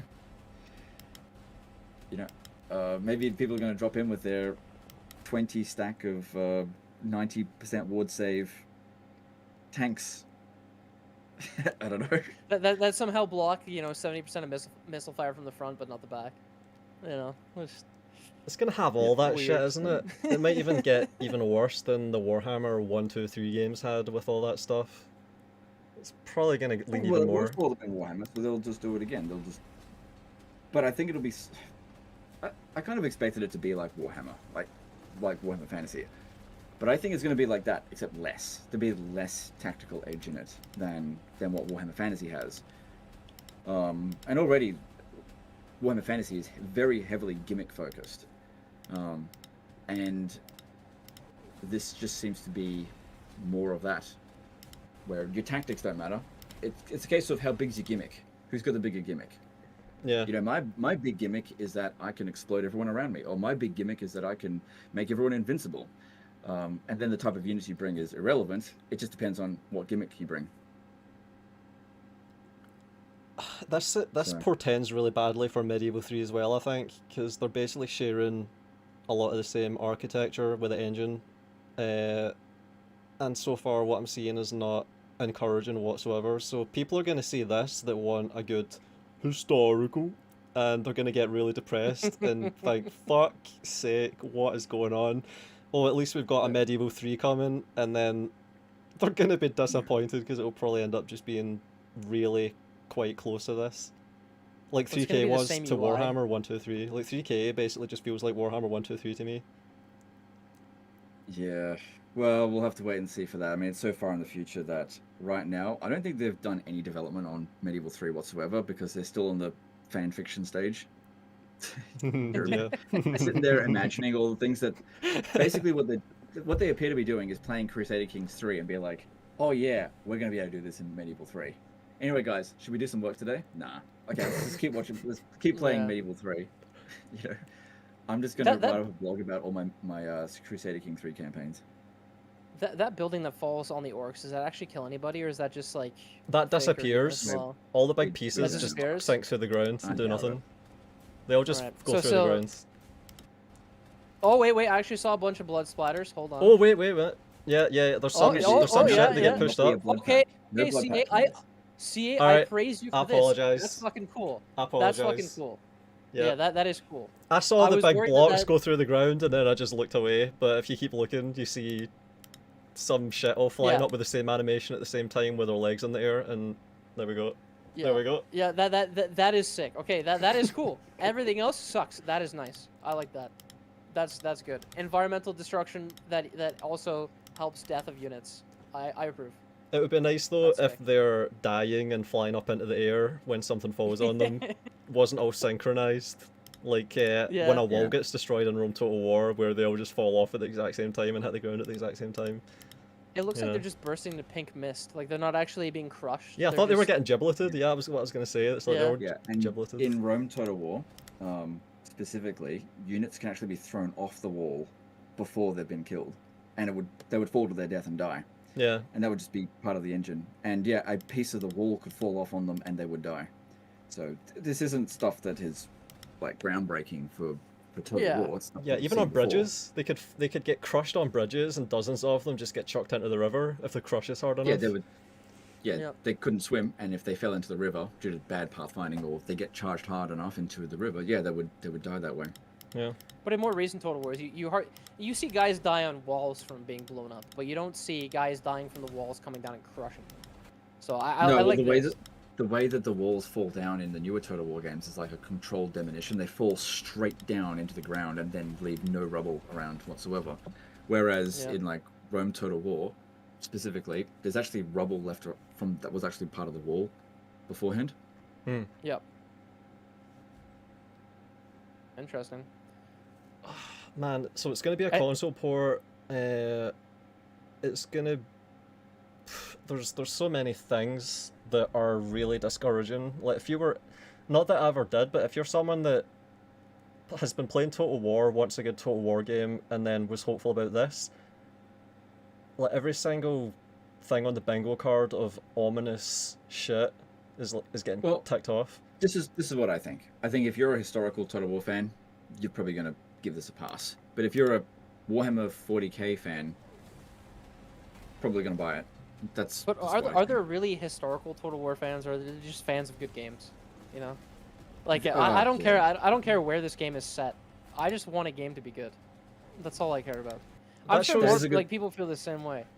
That is a good point, but I'm making that distinction because I think that if you're a fan of the historical Total War games, you could potentially be a fan of Warhammer Fantasy Total War, whereas this doesn't even feel like a Total War game from what I'm seeing. Like, this just is this is just RTS. Yeah, it's not... Nothing wrong with that, but it's not...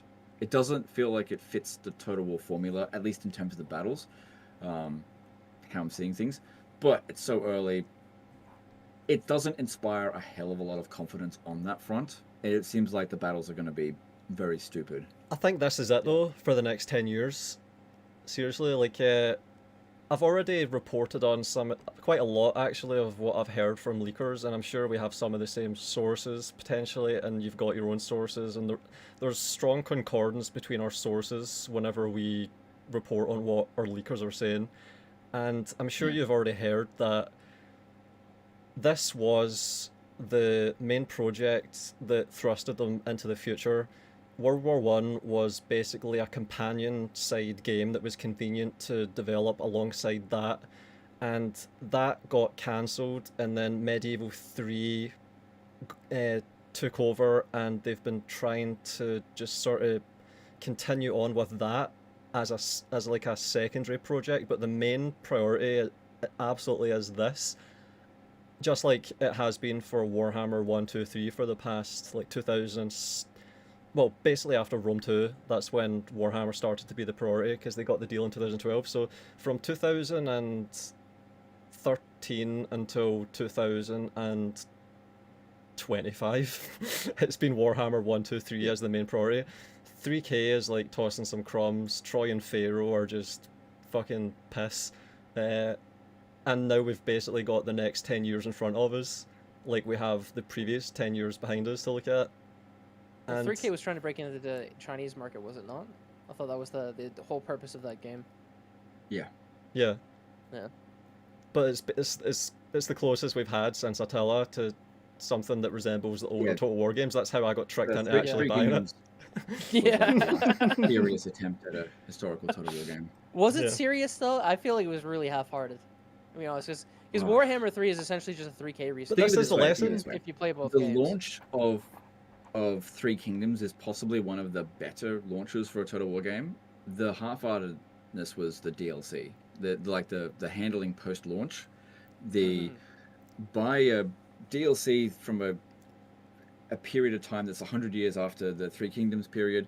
Buy some crappy DLC and forget about it. We're just going to make Three Kingdoms 2, and then can that down the road. And then never make it. The post-launch support for Three Kingdoms was terrible, but the pre-launch support for Three Kingdoms seemed pretty good. Also, Three Kingdoms, I don't think it had multiplayer on launch. Yeah, you're right. It didn't, no. Yeah, that took some time. Yeah. Yeah. So that was like the last serious attempt at a Total War game. I can't really call that... Sorry, historical Total War game. I can't really call Troy or Pharaoh a serious attempt. Yeah. But remember, even with that serious attempt of 3K, and this is why I bring this up, the game was clearly leading with that romance mode, which was basically just the Warhammer 1, 2, 3 style of Total War game, if you can call it that. So now they're obviously going to want to try and do that thing again. So basically, Richard the Lionheart duel and Saladin guaranteed. Yeah. I wouldn't be surprised if it was like that, but I've got to think to myself as well. Surely, after all the feedback that I've heard from everybody that likes the original Total War games, that surely they'll just leave the silly stuff in the fantasy settings and stop doing that for historical settings. Surely they will have learned, because at least Pharaoh didn't attempt that to begin with. Yeah. Or at all, actually. That's what I was going to say. They tried that with Pharaoh. Leaders. Yeah, they tried that with Pharaoh, and it's the least selling Total War game since the start, possibly. Yeah, but I don't think that that's the reason why it's the least selling Total War game. I think that Pharaoh's the least selling Total War game because they did Bronze Age, and it was shit. But hey, you got it for free, so whatever. And then it's Bronze Age again, and then people were asked to pay the most they've ever paid for a Total War game for a reskin of a game that was free. It just didn't seem like a good value proposition. Like, I don't know in the boardroom at CA what was going on. They're like, okay, so you know how that game that we gave away for free? Yeah, 7.5 million people downloaded for free. Cool. How many copies did we actually sell? A couple of thousand. Cool. All right, let's reskin that game and we'll charge full price for it and we'll sell millions. Well, it's because they cut a deal with like Epic Games too. They get paid per download. Like they're not doing that for free. No, I totally get that. But didn't they realize in like a boardroom meeting that the reason why they had 7.5 million downloads wasn't because the game was good? It was because the game was free. And then they made the exact same game a second time, and then they made it not free. So you'd think they would realize that, but then if you know who the studio director of the main branch of CA is, right? The studio director? Yeah. So he is the former CEO of a mobile game company, which specializes in exactly that. So is that the behavior, so it's Gareth Edmondson. That the behavior here doesn't surprise me. Yeah. And then the new studio director of the new Council Studio worked with Garrett Edmondson at Ubisoft Reflections. So they both have a similar MO, and the company goes in a similar direction to like the mobile game scheme, how they're trying to, create like a bare bones style of content and then sell things on top of that. You can see that literally with this launch of Warhammer 40K. So I can totally see them being in a board meeting thinking that this free game is going to make them tons of money, because they don't see it that way. They see that free game is a way to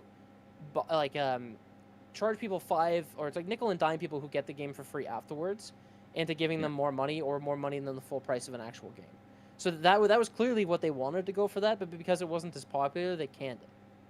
And then so originally, and this was confirmed with the Great Book of Rogers interview, that Pharaoh was meant to be a DLC for Troy, but they did its own game for whatever reason they say is probably a lie. Yep. In order to $20 DLC, they can make it a $70 full game. That's still the size of a DLC, but anyway, while reusing most of the assets. But anyway,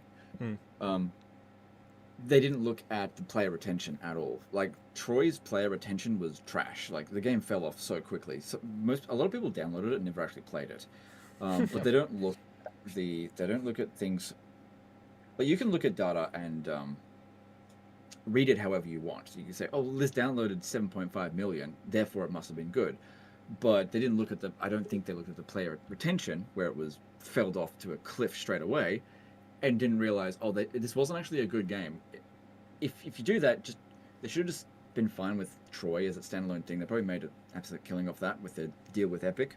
And then they should have not bothered again. But they thought, let's milk these people again with Pharaoh will sell 7.5 million. Surely people who got something for free would buy the exact same thing 2 years later for $70, right? And I don't know what they're thinking with that. Anybody could have guessed that this was going to not sell very well. Well, it was the same reason why they thought a World War I and a 40K game would go well together, because they could just reuse the assets. It's ease of use for them. Yeah. I think that's a lot of what they think. They like, well, let's make it this way because it'll be super cheap for us. And they don't think about as much what the players actually want to buy out of a Total War game. In regard to 40K Total War, they're probably going to hit the nail on the head, because the 40K fans, if they just get, look, the Space Marine, they're orc, I buy, basically. But for the previous Total War players, probably not going to be as excited about it. I do imagine that Creative Assembly has a mentality of fan replacement. Basically, they care about you up until the next generation of Total War games, in which case you're out the door. They've basically milked the Warhammer Fantasy fans for about as much as they can. They've already milked the previous historical fans, or previous fans of the historical games, not specifically historical fans, about as much as they can. And these guys are in their 30s and 40s now, for the most part. They want to move on to the kids. They want to move on to the riddling, addled, meme-stricken Zoomers, Gen Z, Zoomers that have no attention span. So this pays. You put a controller in their hand, be like, press A to launch your Space Marines to battle. Press A, and then a bunch of things go flying around. Oh wow, this looks so cool. Press B to use big cannon. Big cannon. Press B, and then that's the extent of the gameplay. And I don't know. Maybe that'll sell heaps. I don't know. But yeah, for us, that's not a Total War game. I don't even know if Zoomers would go for that, because Zoomers seem to be more of the type to appreciate emergent gameplay, if anything. Because like you can talk like take Fortnite for example. You can talk shit about Fortnite all day. It is arcadey, but it does feature some elements of emergent gameplay, and that's why it's so popular. I'm not going to talk shit about Fortnite. I don't like Fortnite, but I think it's a great game. Yeah, I'm just saying like that seems to be the case, and seems to be like, there's, to me at least, they seem to be chasing an audience that doesn't exist, that they want to exist. Yeah, that is a big thing I think that happens with Creative Assembly. They just assume that there is a particular type of audience, and they probably gather this information based on the most docile feedback that they get. So they have a tendency of filtering feedback that they don't like. So let's just say 100 forms of feedback are given. Anything that's mildly criticism sort of gets shredded, and then they just keep the ones that are positive, and then they think, okay, well, the ones that are positive here, these are the audience that we want to go for, but it's actually not really representative of the player base that they're trying to go for. Yeah. Did any of you play Tiberium Wars back in the day? With feedback. Sorry? What'd you say? Did any of you play Tiberium Wars back in the day? Command & Conquer 3 Tiberium Wars? No. I had not, no. Just, it looks so similar to this shit, honestly. Well, yeah, this looks like a classic RTS. Yeah. Like, bullets flying everywhere. Doesn't seem like there's any sort of line of sight stuff going on. Yeah. Mayhem everywhere. It's a battle that's probably going to take 2 or 3 minutes. I don't know. Both sides lose 90% of their forces, and then you just keep going from there. I don't know. Yeah, like even the little blobs of guys, like they would be zone troopers in Tiberium Wars. I like that game. The little fucking marine guys just going around in little blobs, just running past while shooting. It's just fucking early. Well, not really early. It's more like late, but mid 2000s Command & Conquer. That's where it is. We haven't progressed in like 20 years, and they're making out that they're making a new engine right now, and that it's so hard. Like this is fucking way behind Medieval 1 in 2002. Everything is just backwards and perverted. It's such a joke. The previous announcement stream tells you everything about what their priorities are. When they showed what the engine can do, they didn't show units collision or how many entities can show up on a battlefield before the engine shits itself. They showed that the lighting looks really good and the destructible terrain. So these are the things that they're seemingly prioritizing. And if that is the case, then good for them. They've just made a game for reviewers. You know, I hope the hair physics is really good. Because if they're going to make this game for reviewers, they're going to check that. Yep. Characters going to have really good cape physics too. Cloth physics are unreal these days. Yeah, cloth physics, cape physics. You know, the projectiles, the bullets need to have all these kinds of trails and effects on them. But it doesn't matter if a bullet can just pass through a friendly unit without any sort of collision detection whatsoever. That's not important whatsoever. What's important is that the bullet looks good, not whether the bullet is actually detected by the game at all as hitting something. And what if it's like, when they're shooting at something, it's not whether or not the bullet hits, it just tracks whether someone is shooting at the unit, and if it is shooting at the unit, then hit points are lost. Regardless of whether the projectile actually hits. On a chance basis, you can't forget, it's got to be on a chance basis. Yeah. So it's basically Starfield. Yeah. Because in Starfield, there's no ballistics. It's like if you point the gun at something, it instantly hits. Yep. No ballistics. But yeah, There's even open source RTS games now that do better than this. Like you can look at Beyond All Reason as a prime example for games that still simulate projectiles that do well. Like why would anybody want to do anything else other than have a and what good makes complete it game? even more of a concern is that Dawn of War 4, basically the identical game, which was announced 3 months ago, and they're coming out sooner. Like have a look at the Dawn of War trailer. Yeah, bring it up right now. The gameplay looks better. Like the UI looks better, but it looks like the same game. I feel it's not that hard to beat modern CA at UI though. That's a really low bar. Yeah. Well, I think because I actually think that Total War didn't know that Dawn of War 4 was coming because it's not part of the Sega conglomerate or whatever. This game was coming out, and maybe Games Workshop left it as a bit of a surprise for Creative Assembly, or maybe they didn't know about it. Who knows? But yeah, this game is going to be coming out probably within 6 months of one another. Jesus. And if Dawn of War 4 is good luck to Creative Assembly. This looks like way less of a baby game than Total War Hammer 40k. Yeah, the thing is, in the actual gameplay, you can actually see units getting wiped out. They don't need to do close-ups. They're just there's like a bird's eye view. They're still pretty and close showing... though. Farther away than the it CA is trailer, closer. but they're still pretty close. Yeah. So it's very interesting. This is coming out at the same time as Dawn of War 4. Well, similar time. So yeah, we'll see what happens. Yeah. With it. Also, it seems like Dawn of War 4 is not on PC and Xbox, or I could be wrong about that. Sorry, not on PS5 and Xbox. It just says Steam in here. I don't see anywhere where it says PS5 or Xbox. So, if they're not trying to go for the PS5 and Xbox, yeah, that could mean that basically Creative Assembly could only end up dominating in the console space, something that strategy games typically are not well known for. Yeah. So yeah, it'll be interesting. This will be interesting to observe while I'm not playing Total War. Yeah. Yeah. See, if I had to sum this I'll up, be like... I would say it's like Total War and Company Heroes have just merged now.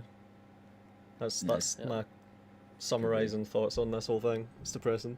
I still think the game will sell well because 40k fans they'll just buy anything that's 40k. But I don't know if this is going to be a great Total War game. I've been wrong before. This is just the second death of Total War's heroic catharsis feeling, where you can no longer, once again, you can no longer take a small army and beat a bigger army with it. You're just forced to play on rails. Oh yeah, this is totally going to be like that. There's going to be, if you have a weaker army than the enemy forces or a weaker gimmick, you're screwed. It's not going to matter at all. It's like you're not going to be able to overcome overwhelming odds by doing something clever, unless your gimmick is send in one unit and just blow up the entire army of the enemies. What was the thief game you made? You made like a video talking about the thief that reboot? one thief game that was with the fake rope arrows. Yeah. Yeah, exactly. It's like abortion. that. Yeah. That's what it feels like. You know, they pretend that you have these choices and then you don't, and then you have they're like, build your army, but you can't because you have to buy these specific units, or because if you don't, you'll fail.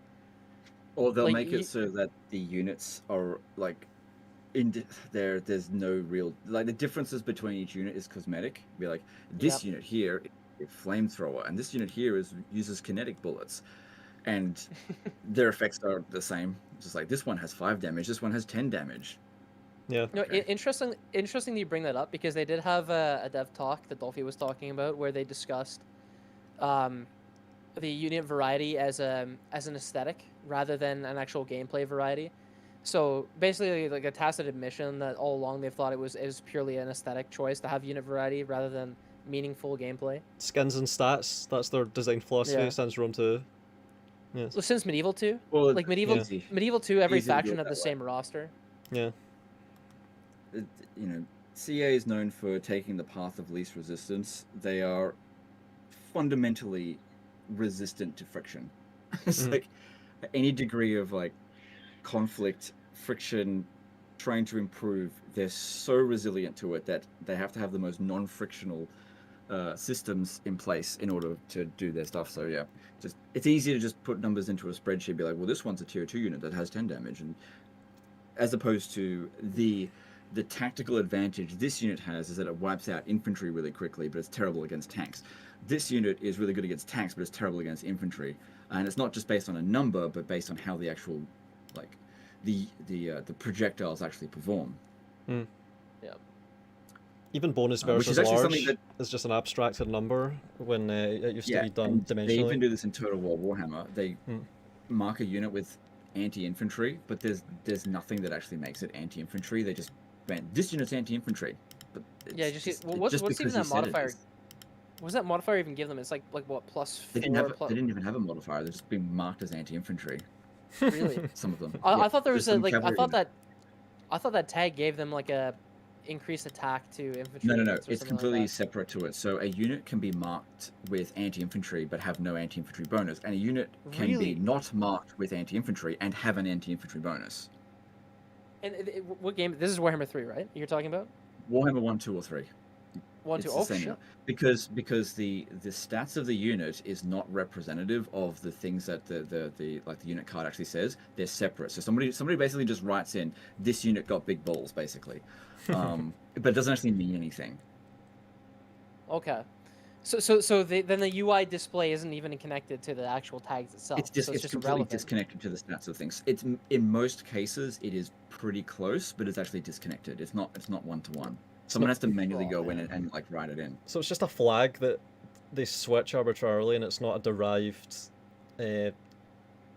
notice. So the game doesn't automatically look at the stat of a unit and go, this unit is really strong at armor piercing. So for example, there are units that have really high armor piercing, right?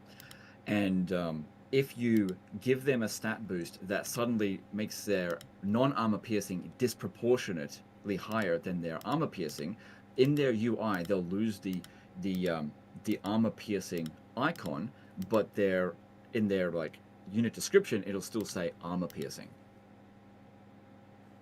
because that's just written in there. Or if you have somebody that strips them of their armor, it'll still say their unit is armored and shielded or whatever, even if you strip them of those stats, because they're separate from it. So it's just fake. It's just fakery. That's amazing. But it's just writing stuff into a spreadsheet for the most part. Yeah. I gotta go. I've got other things I've got to get to. But it's good chatting, and it'll be interesting to see what 40k gets up to. Yeah, it's been good. guess. Thanks for joining us and for the raid. Appreciate it. This was interesting. I could have given you a bigger raid, but you didn't allow for raids. I don't even know what that is. It's in the back end of your channel. It's no big deal. But yeah, I just put a link to my in the chat, and a few hundred people came over, so that was good. But it would have otherwise been a few thousand otherwise. But all good. Anyway, have a good one, and I'll talk to you guys later. Yeah, See you ya. too. See you later. Have a good one. Thanks for coming on. Yeah, that's pretty much what I would have expected. He's just calling it as it is as well. It's like Yeah. I don't think anyone that knows Total War is going to be anything other than utterly dejected. Not even if they don't care about this game. This is a really bad sign for Medieval 3 or whatever other game you would be talking about or thinking about. Yeah. Well, these games aren't for us. They're not for the the entertainer. They're not for the person who likes the games for the gameplay. It's for the person who wants to mash action figures together and then drool a little bit. That's who it's for. Yeah, that's really childish. Yeah. Like we're gonna get to the point where we get William Marshall Legendary Lord DLC and shit like that, and I guarantee you Medieval 3's like their main factions might be Saladin, Richard the Lionheart, and then you might have Joan of Arc, shit like that later on down the line. But you're definitely gonna have William Marshall DLC as a Legendary Lord because he's a little bit more less known, or you could have I don't know the what is it, Edward the Black DLC. I can already see that happening. So he was a character Prince of Wales in Medieval 1 that would just spawn as one of your generals. I think like you would actually get Edward the Black, and he would have noticeably higher stats. You get Longshanks, Edward the Longshanks. Yeah. Yeah. He would. In the Britannia campaign, he'd come back. You could send him on crusade, and he'd come back as a complete badass. Yeah. I'm gonna find it. Medieval 1 unique characters. This is what we're gonna have to pay for DLC for. Total War. Yeah, because I remember Edward the Black and thinking, wait, I know Edward the Black, and then I checked it, and sure enough. Dolphy says, oh my fucking god, the Med 3 trailer may be the 4 characters on launch too. You might be right. See, you have the you know, the guy from the Iberian Peninsula, and then you have the boy king from England, and then you have the woman king from the woman from France. I don't know who that would be at that point in time. And then there was some old guy. I wouldn't even know. I wouldn't even know to begin where that old guy was from. Yeah. I don't know. France maybe. Empire DLC. Yeah. France? No, the woman was from France, 100%. Yeah, Dolphy, DM me that. DM me that, Dolphy. Yeah, go on. She.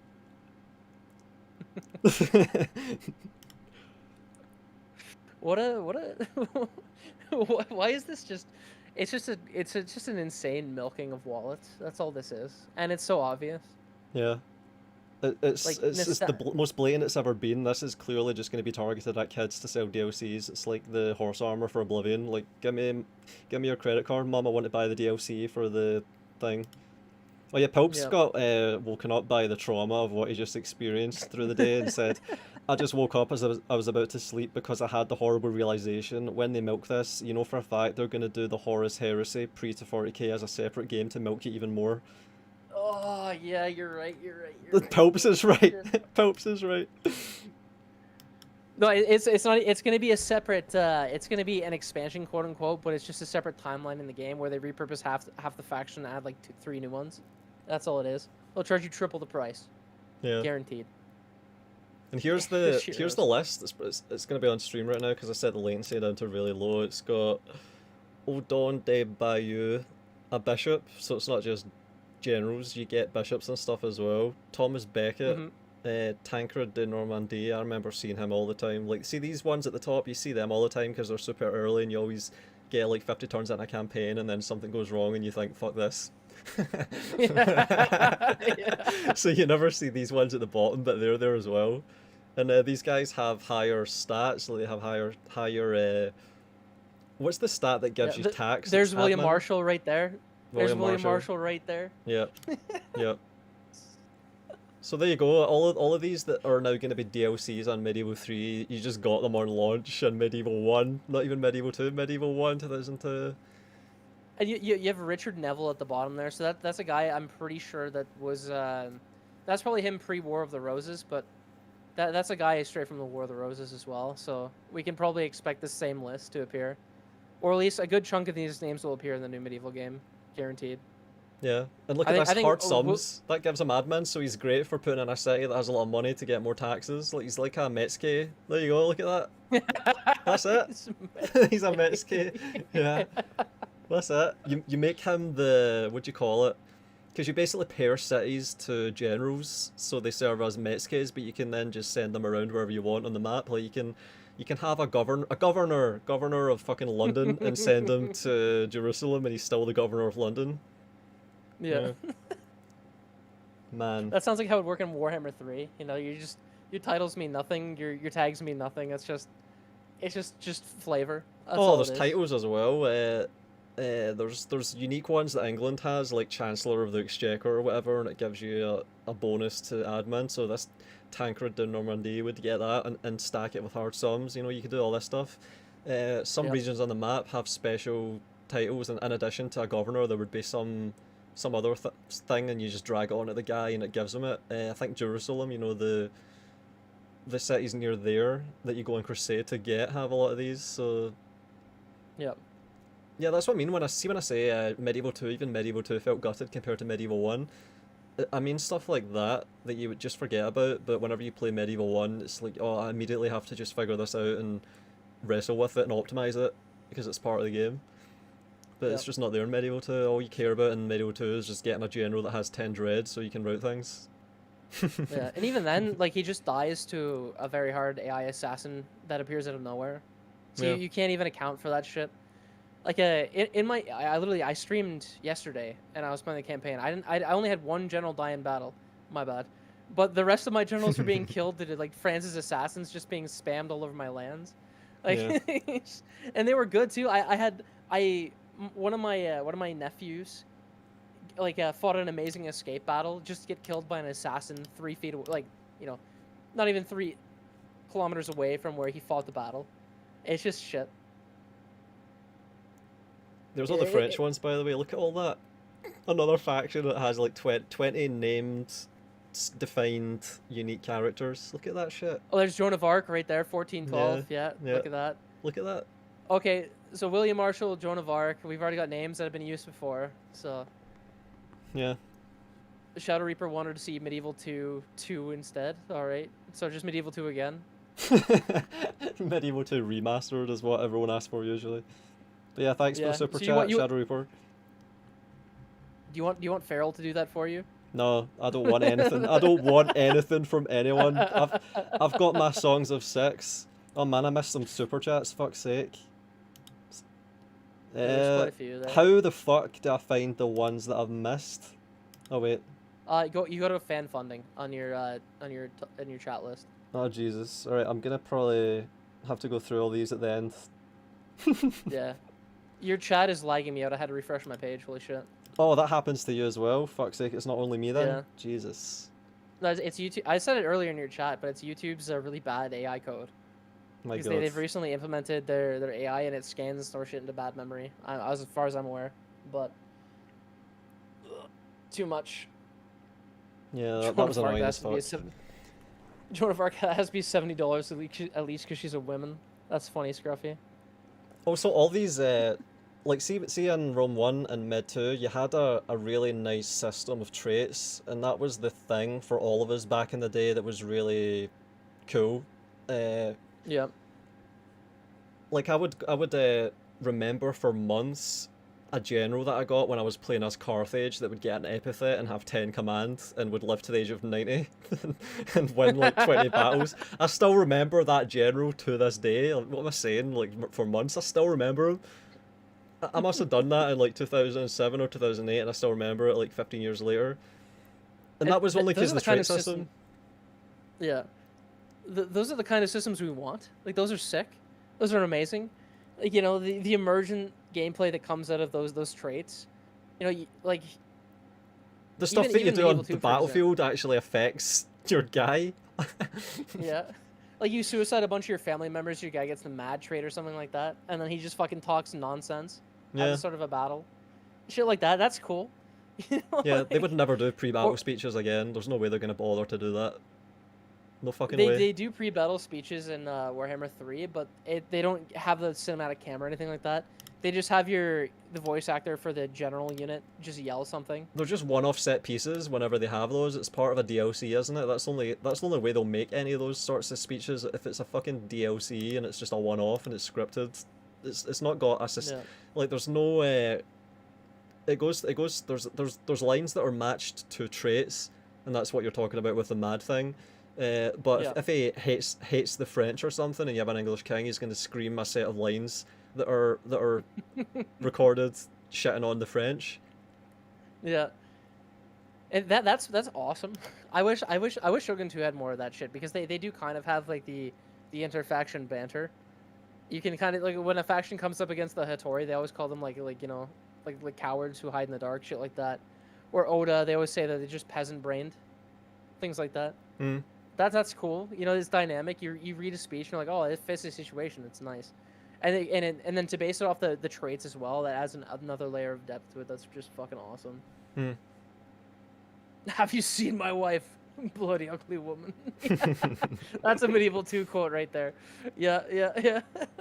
And there's so much of that, and they carried it through consecutive games, because that first came along in Rome 1. And then they did it again in Medieval 2, and then they sort of had it, but it was diminished in Shogun 2. I don't know if it was an Empire or Napoleon, maybe. It wasn't. There's not a single general speech in those games. No, not even a whisper. Jesus. So they tried to bring it back. Someone at the studio fought hard to bring it back, and they did a little bit, but then after Shogun 2, it just got killed off, didn't it? You have this little shit, like this little guy whinging and on the ground in Rome 2. Just a little guy down there screaming shit. No one can hear him. Oh my god. And it's the same voice actor for like every battle. We are gathered here today The to men are witness. wavering. The men are wavering. We are gathered here today.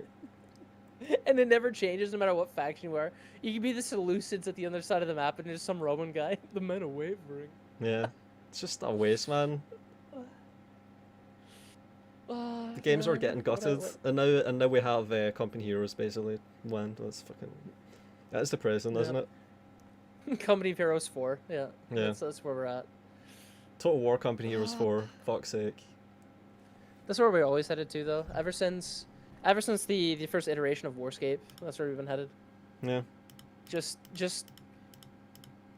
Actually, no, I would say they were trying with Empire. They were trying with Empire and Napoleon, and they were trying with Shogun 2.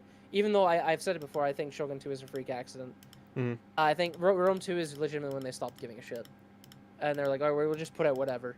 You know, we're going to take the path of least resistance, as Legend was saying. And just, you know... And I said it earlier in your chat that CA follows the path of like the investors, where they're taking none of the risk they're assuming none of the perceived risk. So in this case, they're saying, okay, well, to play on the nostalgia of the main fan base of Total War, we're gonna announce Medieval 3, and then to play onto the hype of the Warhammer fan base, we're gonna announce Warhammer 40k. We haven't completed either of them, but we're gonna announce them both. And it's the same thing with like when they started making Hyenas guaranteed, because they're like, okay, what's really good in the market right now?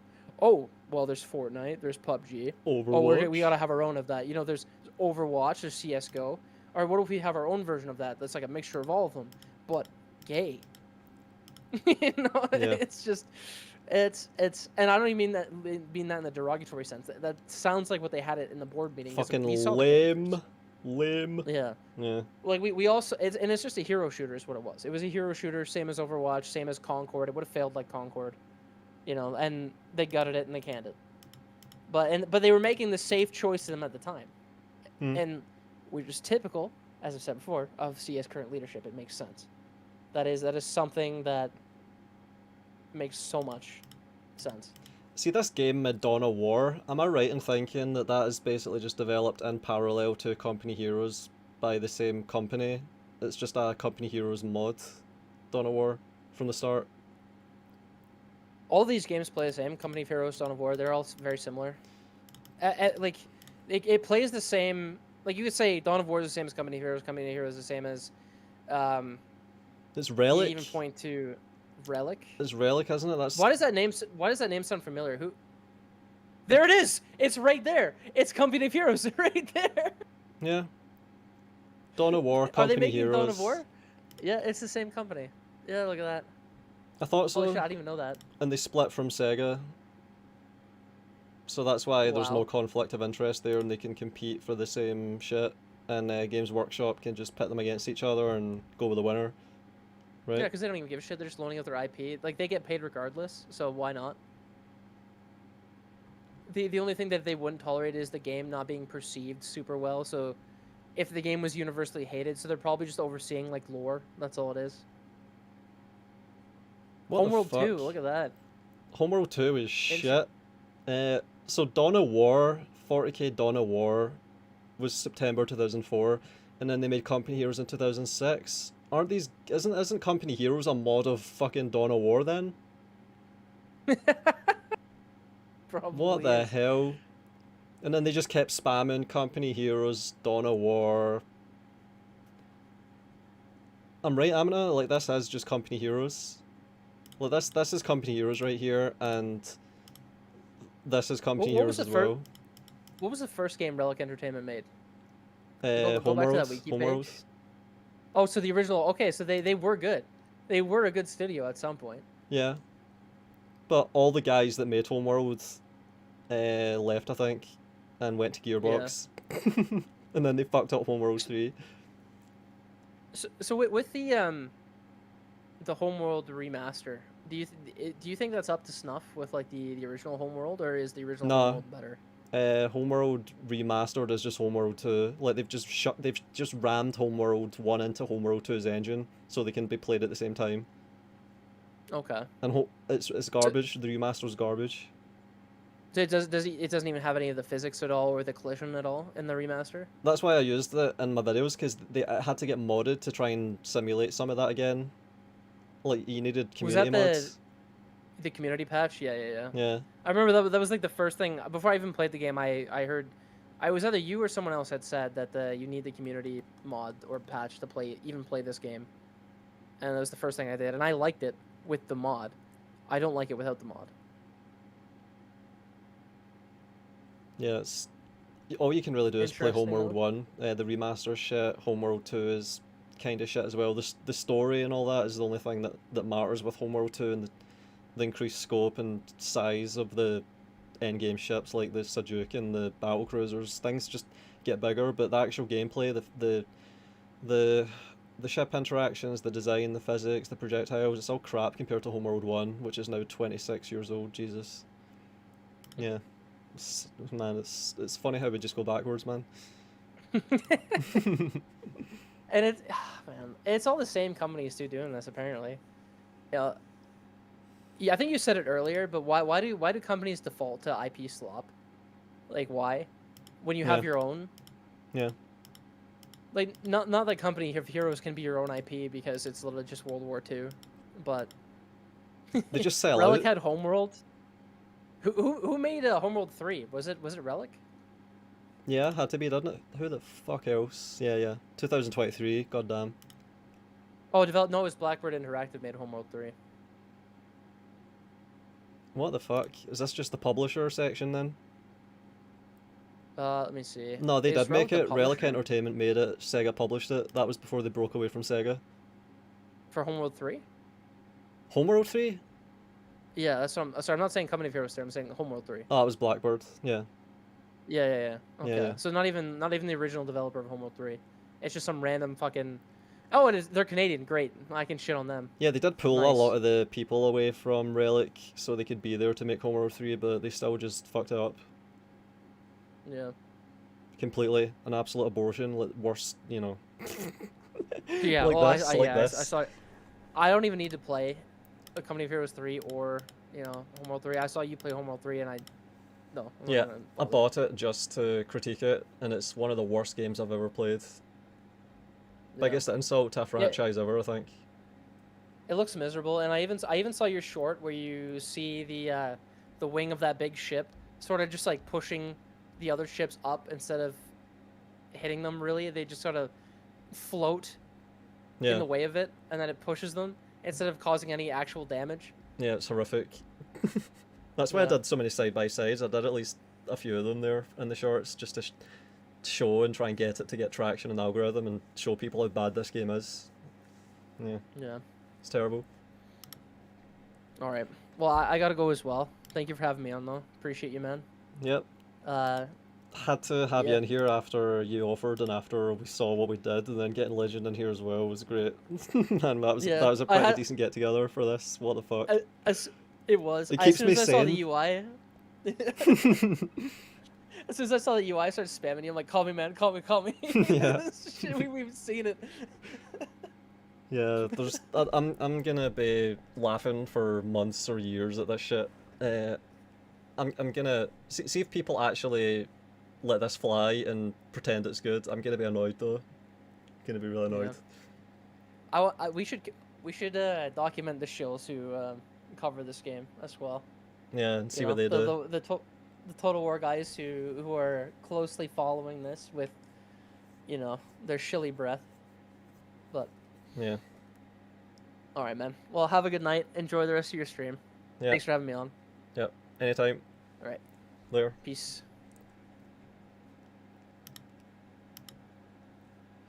Yeah, what do y'all think? It's actually worse than I expected, because the 2 years made me think that there would be some work done on the engine, and I just don't see evidence of it. I just see like some sort of a Company Heroes clone. I haven't been able to read the chat as much as I would have liked, especially after I started getting other people in. But I can do that now, and I can read the super chats, and I'll try and catch up on the super chats and the stream chat a little bit before I go off, because it's like 5 in the morning here for me. I'm a 40k fan, and this is the kind of slop I expected. So this is gonna be perceived by a decent chunk of the fan base as being slop, because I just see slop here. So even the subreddit is calling the game a Company Heroes clone. Lol, good. Like, that's reassuring. I don't want to live in a world where everyone's fucking nuts and I'm the only sane person, you know? So the more people that call it as we are seeing it, in line with what is before my fucking eyes, the better. Like, I really hope that this gets... This is just not good enough. Like, even if you're not assessing this with a high bar, like Medieval 1, Shogun 2, Rome Total War, Medieval 2, whatever, it's... And you've got a low bar set by Warhammer 1, 2, 3, Troy, Three Kingdoms. This is just like a new low to me. It's just a weird fusion with Company Heroes. It's so blatant as well. 2015 to 2019 game looks like, yeah, even that is just stretching it. It looks like, see, this here, like I showed Command and Conquer Generals and Tiberian Wars, and it looks like somewhere between... It's basically in line with Tiberian Wars, Command and Conquer 3 Tiberian Wars from 2008. That's what it looks like to me. I'm happy we got to share this horrible experience, Greg says. Yeah. Yeah. I really wasn't sure about doing a stream for this. Like, I was probably gonna just let this pass, but I heard from some leakers confirming a few things. Like, the Star Wars thing is absolutely real, and that is gonna be coming eventually, I think, unless they shelf it and leave it there. There's work that's been done on that. I was right about this. 40k has been announced. I was right about that years ago. I started calling it with confidence in 2023, August, September, October. But in 2021, 2022, I was given all the rationale for that, and I'm gonna have fun going through my videos and finding the times I called it. I called that a Medieval 3 was not in development because I think there's been even more. Like, I think we have a time window established by one of the dev interviews where they said they started it in 2024. So when I said that Medieval 3 was not in the roadmap in late 2023, I think I was absolutely fucking correct. That was the leaker that reported that to me, who was absolutely reliable and had a track record for being reliable, was 100% correct. That was absolutely true. It was not in the roadmap going out to 2040. They decided on that extremely recently. Probably first quarter of 2020. Let me think about this. At the absolute earliest, it would have been in the first quarter of 2024 after Sega came in and shuffled things. I think that's really what compelled the decision to do Medieval 3. Like, they compelled an Alien Isolation even after that had been decided against. So that's two changes that they made. Definite 180s right there. Toby said most games now are reskins and pay more for skins and content that should have been in the first place. Exactly, yeah. That's all this is. It's just an excuse to sell DLC, and they can't really achieve that with something like Medieval 3. Not really. They can't achieve that. Well, it's gonna be hard for them to find another Warhammer 1, 2, 3, and I said years ago that the obvious way for them to try and do that, to milk people, like keeping up the DLC pipeline and the milking operation, the fan base substitution, I think, is the term actually used back then, because I called what they're doing. Like, they're gonna have to do a fan base substitution on all the Warhammer 1, 2, 3 people and get in the 40k people. So that's what has happened here. There's a fan base substitution that's just started. Spatial Defense asks, so what would you consider the more important focus for a Total War game? the individual battles or the overarching campaign. Absolutely the battles, like that's the unique selling point of Total War. Total War without good battles is basically meaningless. If the battles in Total War are shit, how are you meant to care about the campaign? Because the campaign is all about getting the next unit that you can add to your armies to achieve the cool thing that you're imagining in your fights against whatever faction is bothering you. Like,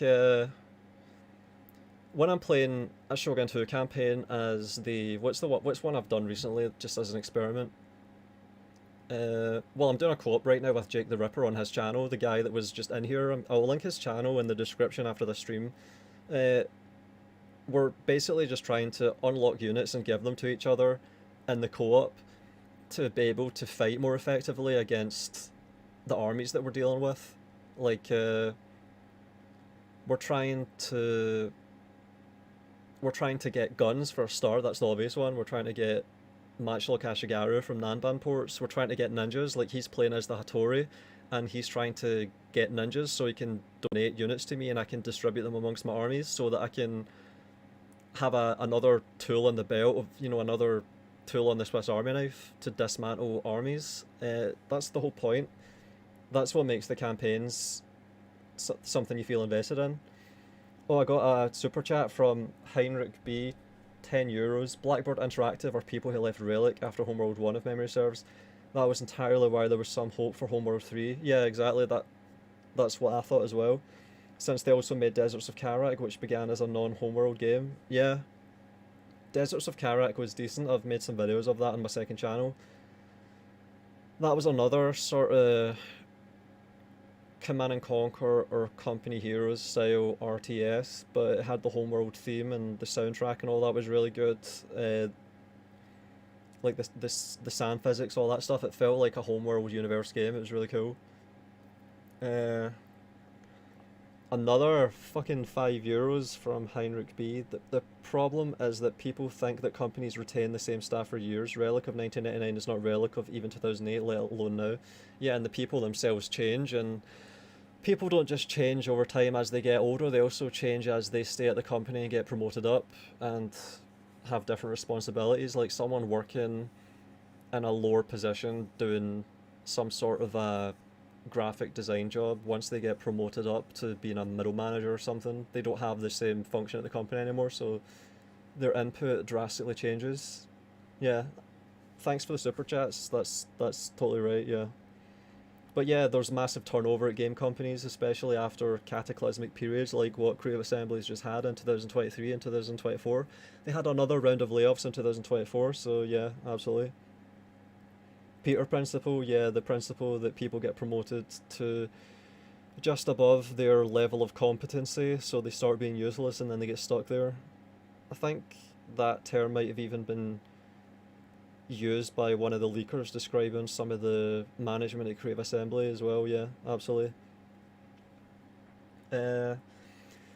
Spatial defense asks, so building on that, which do you prefer, the Warhammer units where you can power level them to extreme extents, or the more grounded ones of like Medieval 2 where later units are usually superior? It's not even really about that. It's more about the systems of the game, how the game actually functions, how the units play into the systems of the game. Like Medieval 1 with arbalisters that can fire armor-piercing projectiles at longer range on flatter trajectories, even if they are way more powerful.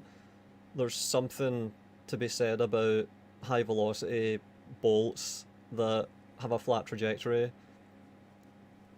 that shred armor, that they have a high ammunition capacity, all this stuff. Like even in Shogun 1, the Sword Saint, Kensai or whatever it is, can just be killed by a volley of guns. I've used that example before, but in a melee you can eviscerate a unit of Yarashigaru, for example, so I think I'll be buying Songs of Six and call it a day. Yeah. After I go to bed and wake up tomorrow and get some time, I'm gonna just be loading back into Songs of Six and playing that, because like right now it's basically between Tiberian Sun, Shogun 2, Medieval 1 and Songs of 6 for the games that get all my attention at the moment. But yeah, I need to start going through some super chats and go to sleep because I don't like the idea that people donated money to me and I didn't even get to read out what they said.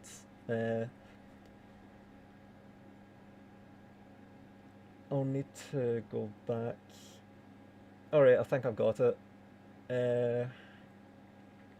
Yeah, Spiteforge said, and I don't know if there's a timestamp on this, I don't think there is, fuck. But Spiteforge said, literally not Total War, not only is the battle map nonsensical, but I'd bet my life savings there won't be a morale system already functionally doesn't do anything in Warhammer 3 pathetic. Yeah, I think I noticed that one. And then Murasama said the map and the gameplay looks to be checkpoint or capture the flag for the cities. Sai, I hope not. Yeah, we eventually talked about that, and that is pretty much where it is. You're just blobbing shit in. Godzilla 20211 donated $5 and said the images look more like Company Heroes or Halo Wars. Yeah, I wanted to read that one out, but I was just letting the guest talk. Halo Wars is probably one I could have brought up to compare as well. I haven't really looked at that. I haven't played these. Halo Wars gameplay. Yeah, there's all these RTS games that you could fucking look at. This looks a lot like Tiberium Wars to me, just right away. I've really not looked into this game much. Yeah, it seems pretty standard. This does look a lot like Tiberium Wars to me, and for some reason it's just not playing, because I've got too many preview windows open and tabs and stuff. Oh, I think it's also because I've got a view of my chat that just has fucking 10 super chats lined up. Jesus. Thanks for all of these, by the way. You actually made me firing up this stream tonight worthwhile. I wasn't even expecting that.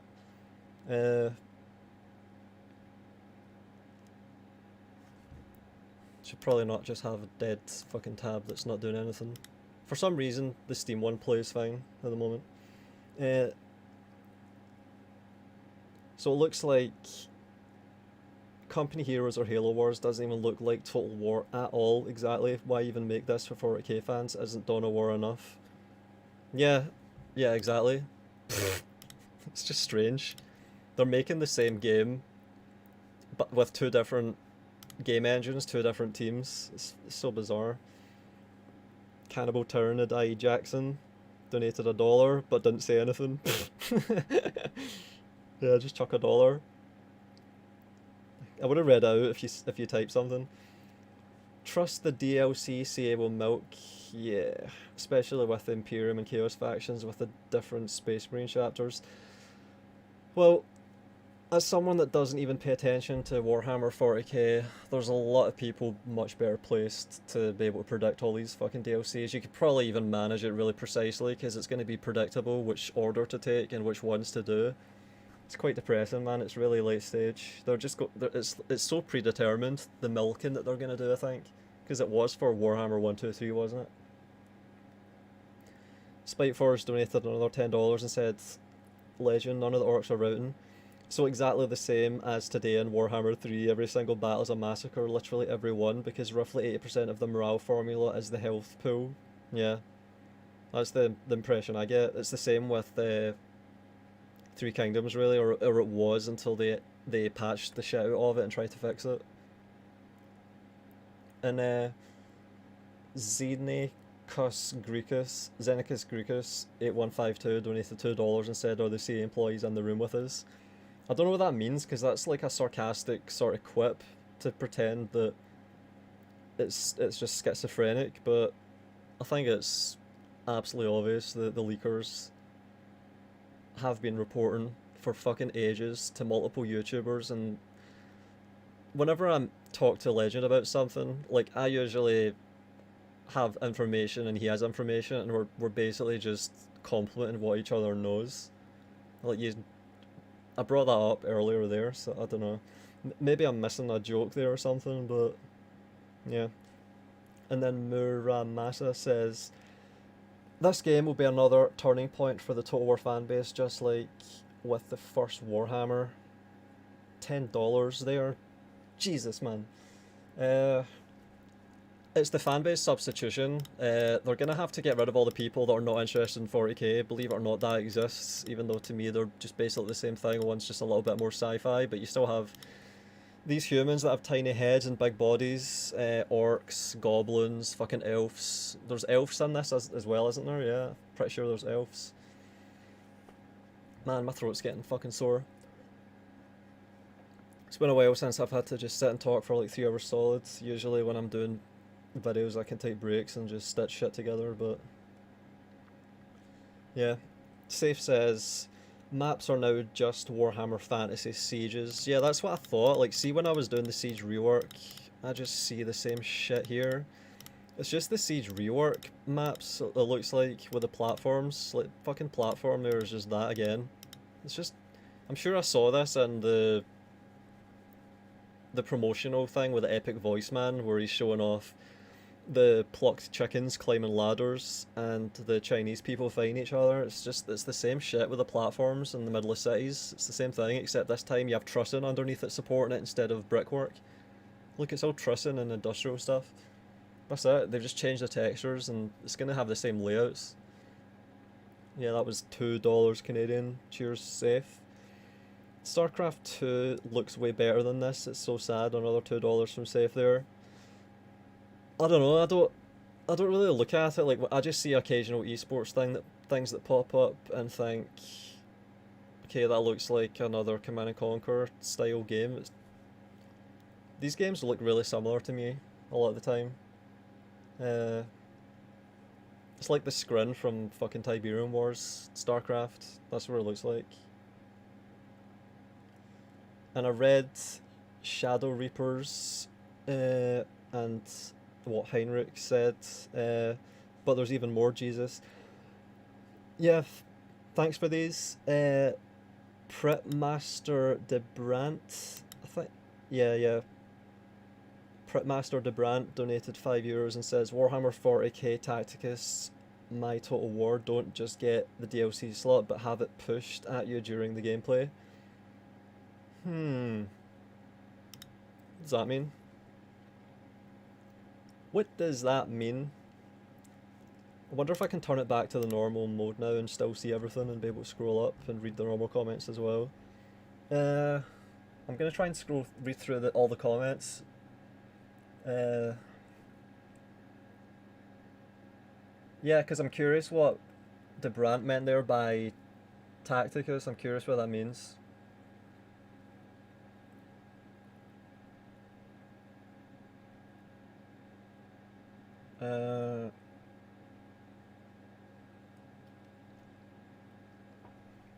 Greg says, I don't usually tune into the streams. That's been silly on my part because this was really fun. Wish it was under better circumstances. God bless everyone, don't buy this slop. Yeah, good night, Greg. I don't usually do these. This is like a one-off for me. Maybe I would do streams and play games like Songs of Six and respond to chat in similar ways as I have tonight. That's what I would be doing though, like I wouldn't be playing fucking modern Total War games or even AAA games. I'd be playing indie games like Songs of Six because I can do that for hours. So that's what I would be doing, and it would just be about the chat pretty much. Well, that would be the incentive to stream it. Yeah, I couldn't really figure out what Pritmaster de Brandt said there, so if you can elaborate, I'll read it if you're hearing this. And then there's Heinrich B with another €5. I have to read all of these. Like, if people are going to donate money to me, I've got to read them and think about them. It just feels shitty if I don't do that.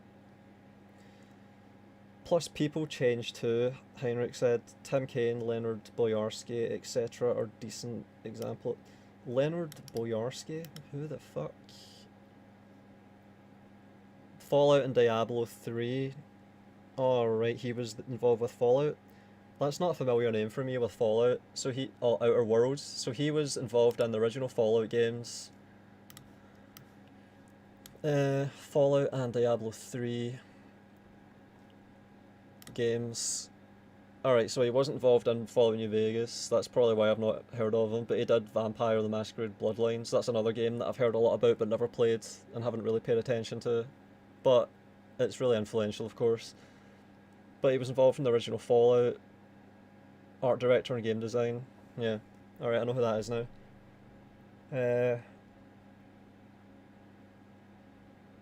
I'm curious what you mean about Tim Kaine changing though, because I know who he is and he's got a channel and he does videos on game design, game development.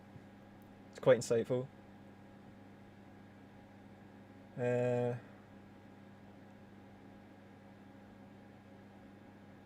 He means, I think, that Tacticus throws DLC ads at you during the gameplay. 40k Tacticus is a 40k themed clone of the Civilization games.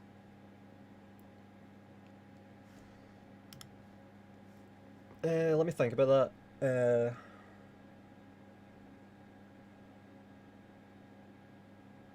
The Civilization games throw ads at you during the gameplay. What the fuck? I've just avoided Civilization because I don't like it, so man, that's scummy if they do that. I've had this open the whole time. Is this not live anymore? Yeah, it's not live anymore. How long did this fucking last? Holy shit, no, 7 hours. Let's have a look. 5 hours? No way. Wait a minute, there's still a timer there. 4.5 hours? My god, I did not expect that. Civ games don't throw ads at you, Spatial Defense says. You can unlock the... Alright, DeBrant clarified with another €5. You didn't have to do that, holy shit.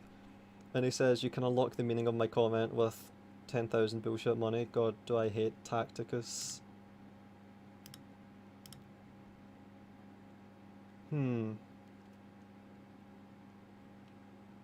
Tacticus is a mobile game.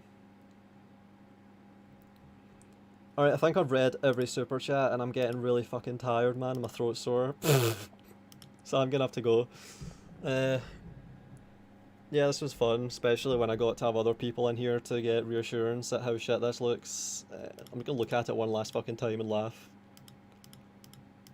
I still can't believe it. Like, I've been expecting this game since 2020, right? I've expected the Warhammer 123 to get finished with and the next thing to start. So I've been expecting 40k for the past 5 years. And it's way worse than I expected it to be. Yeah, it's been quite funny.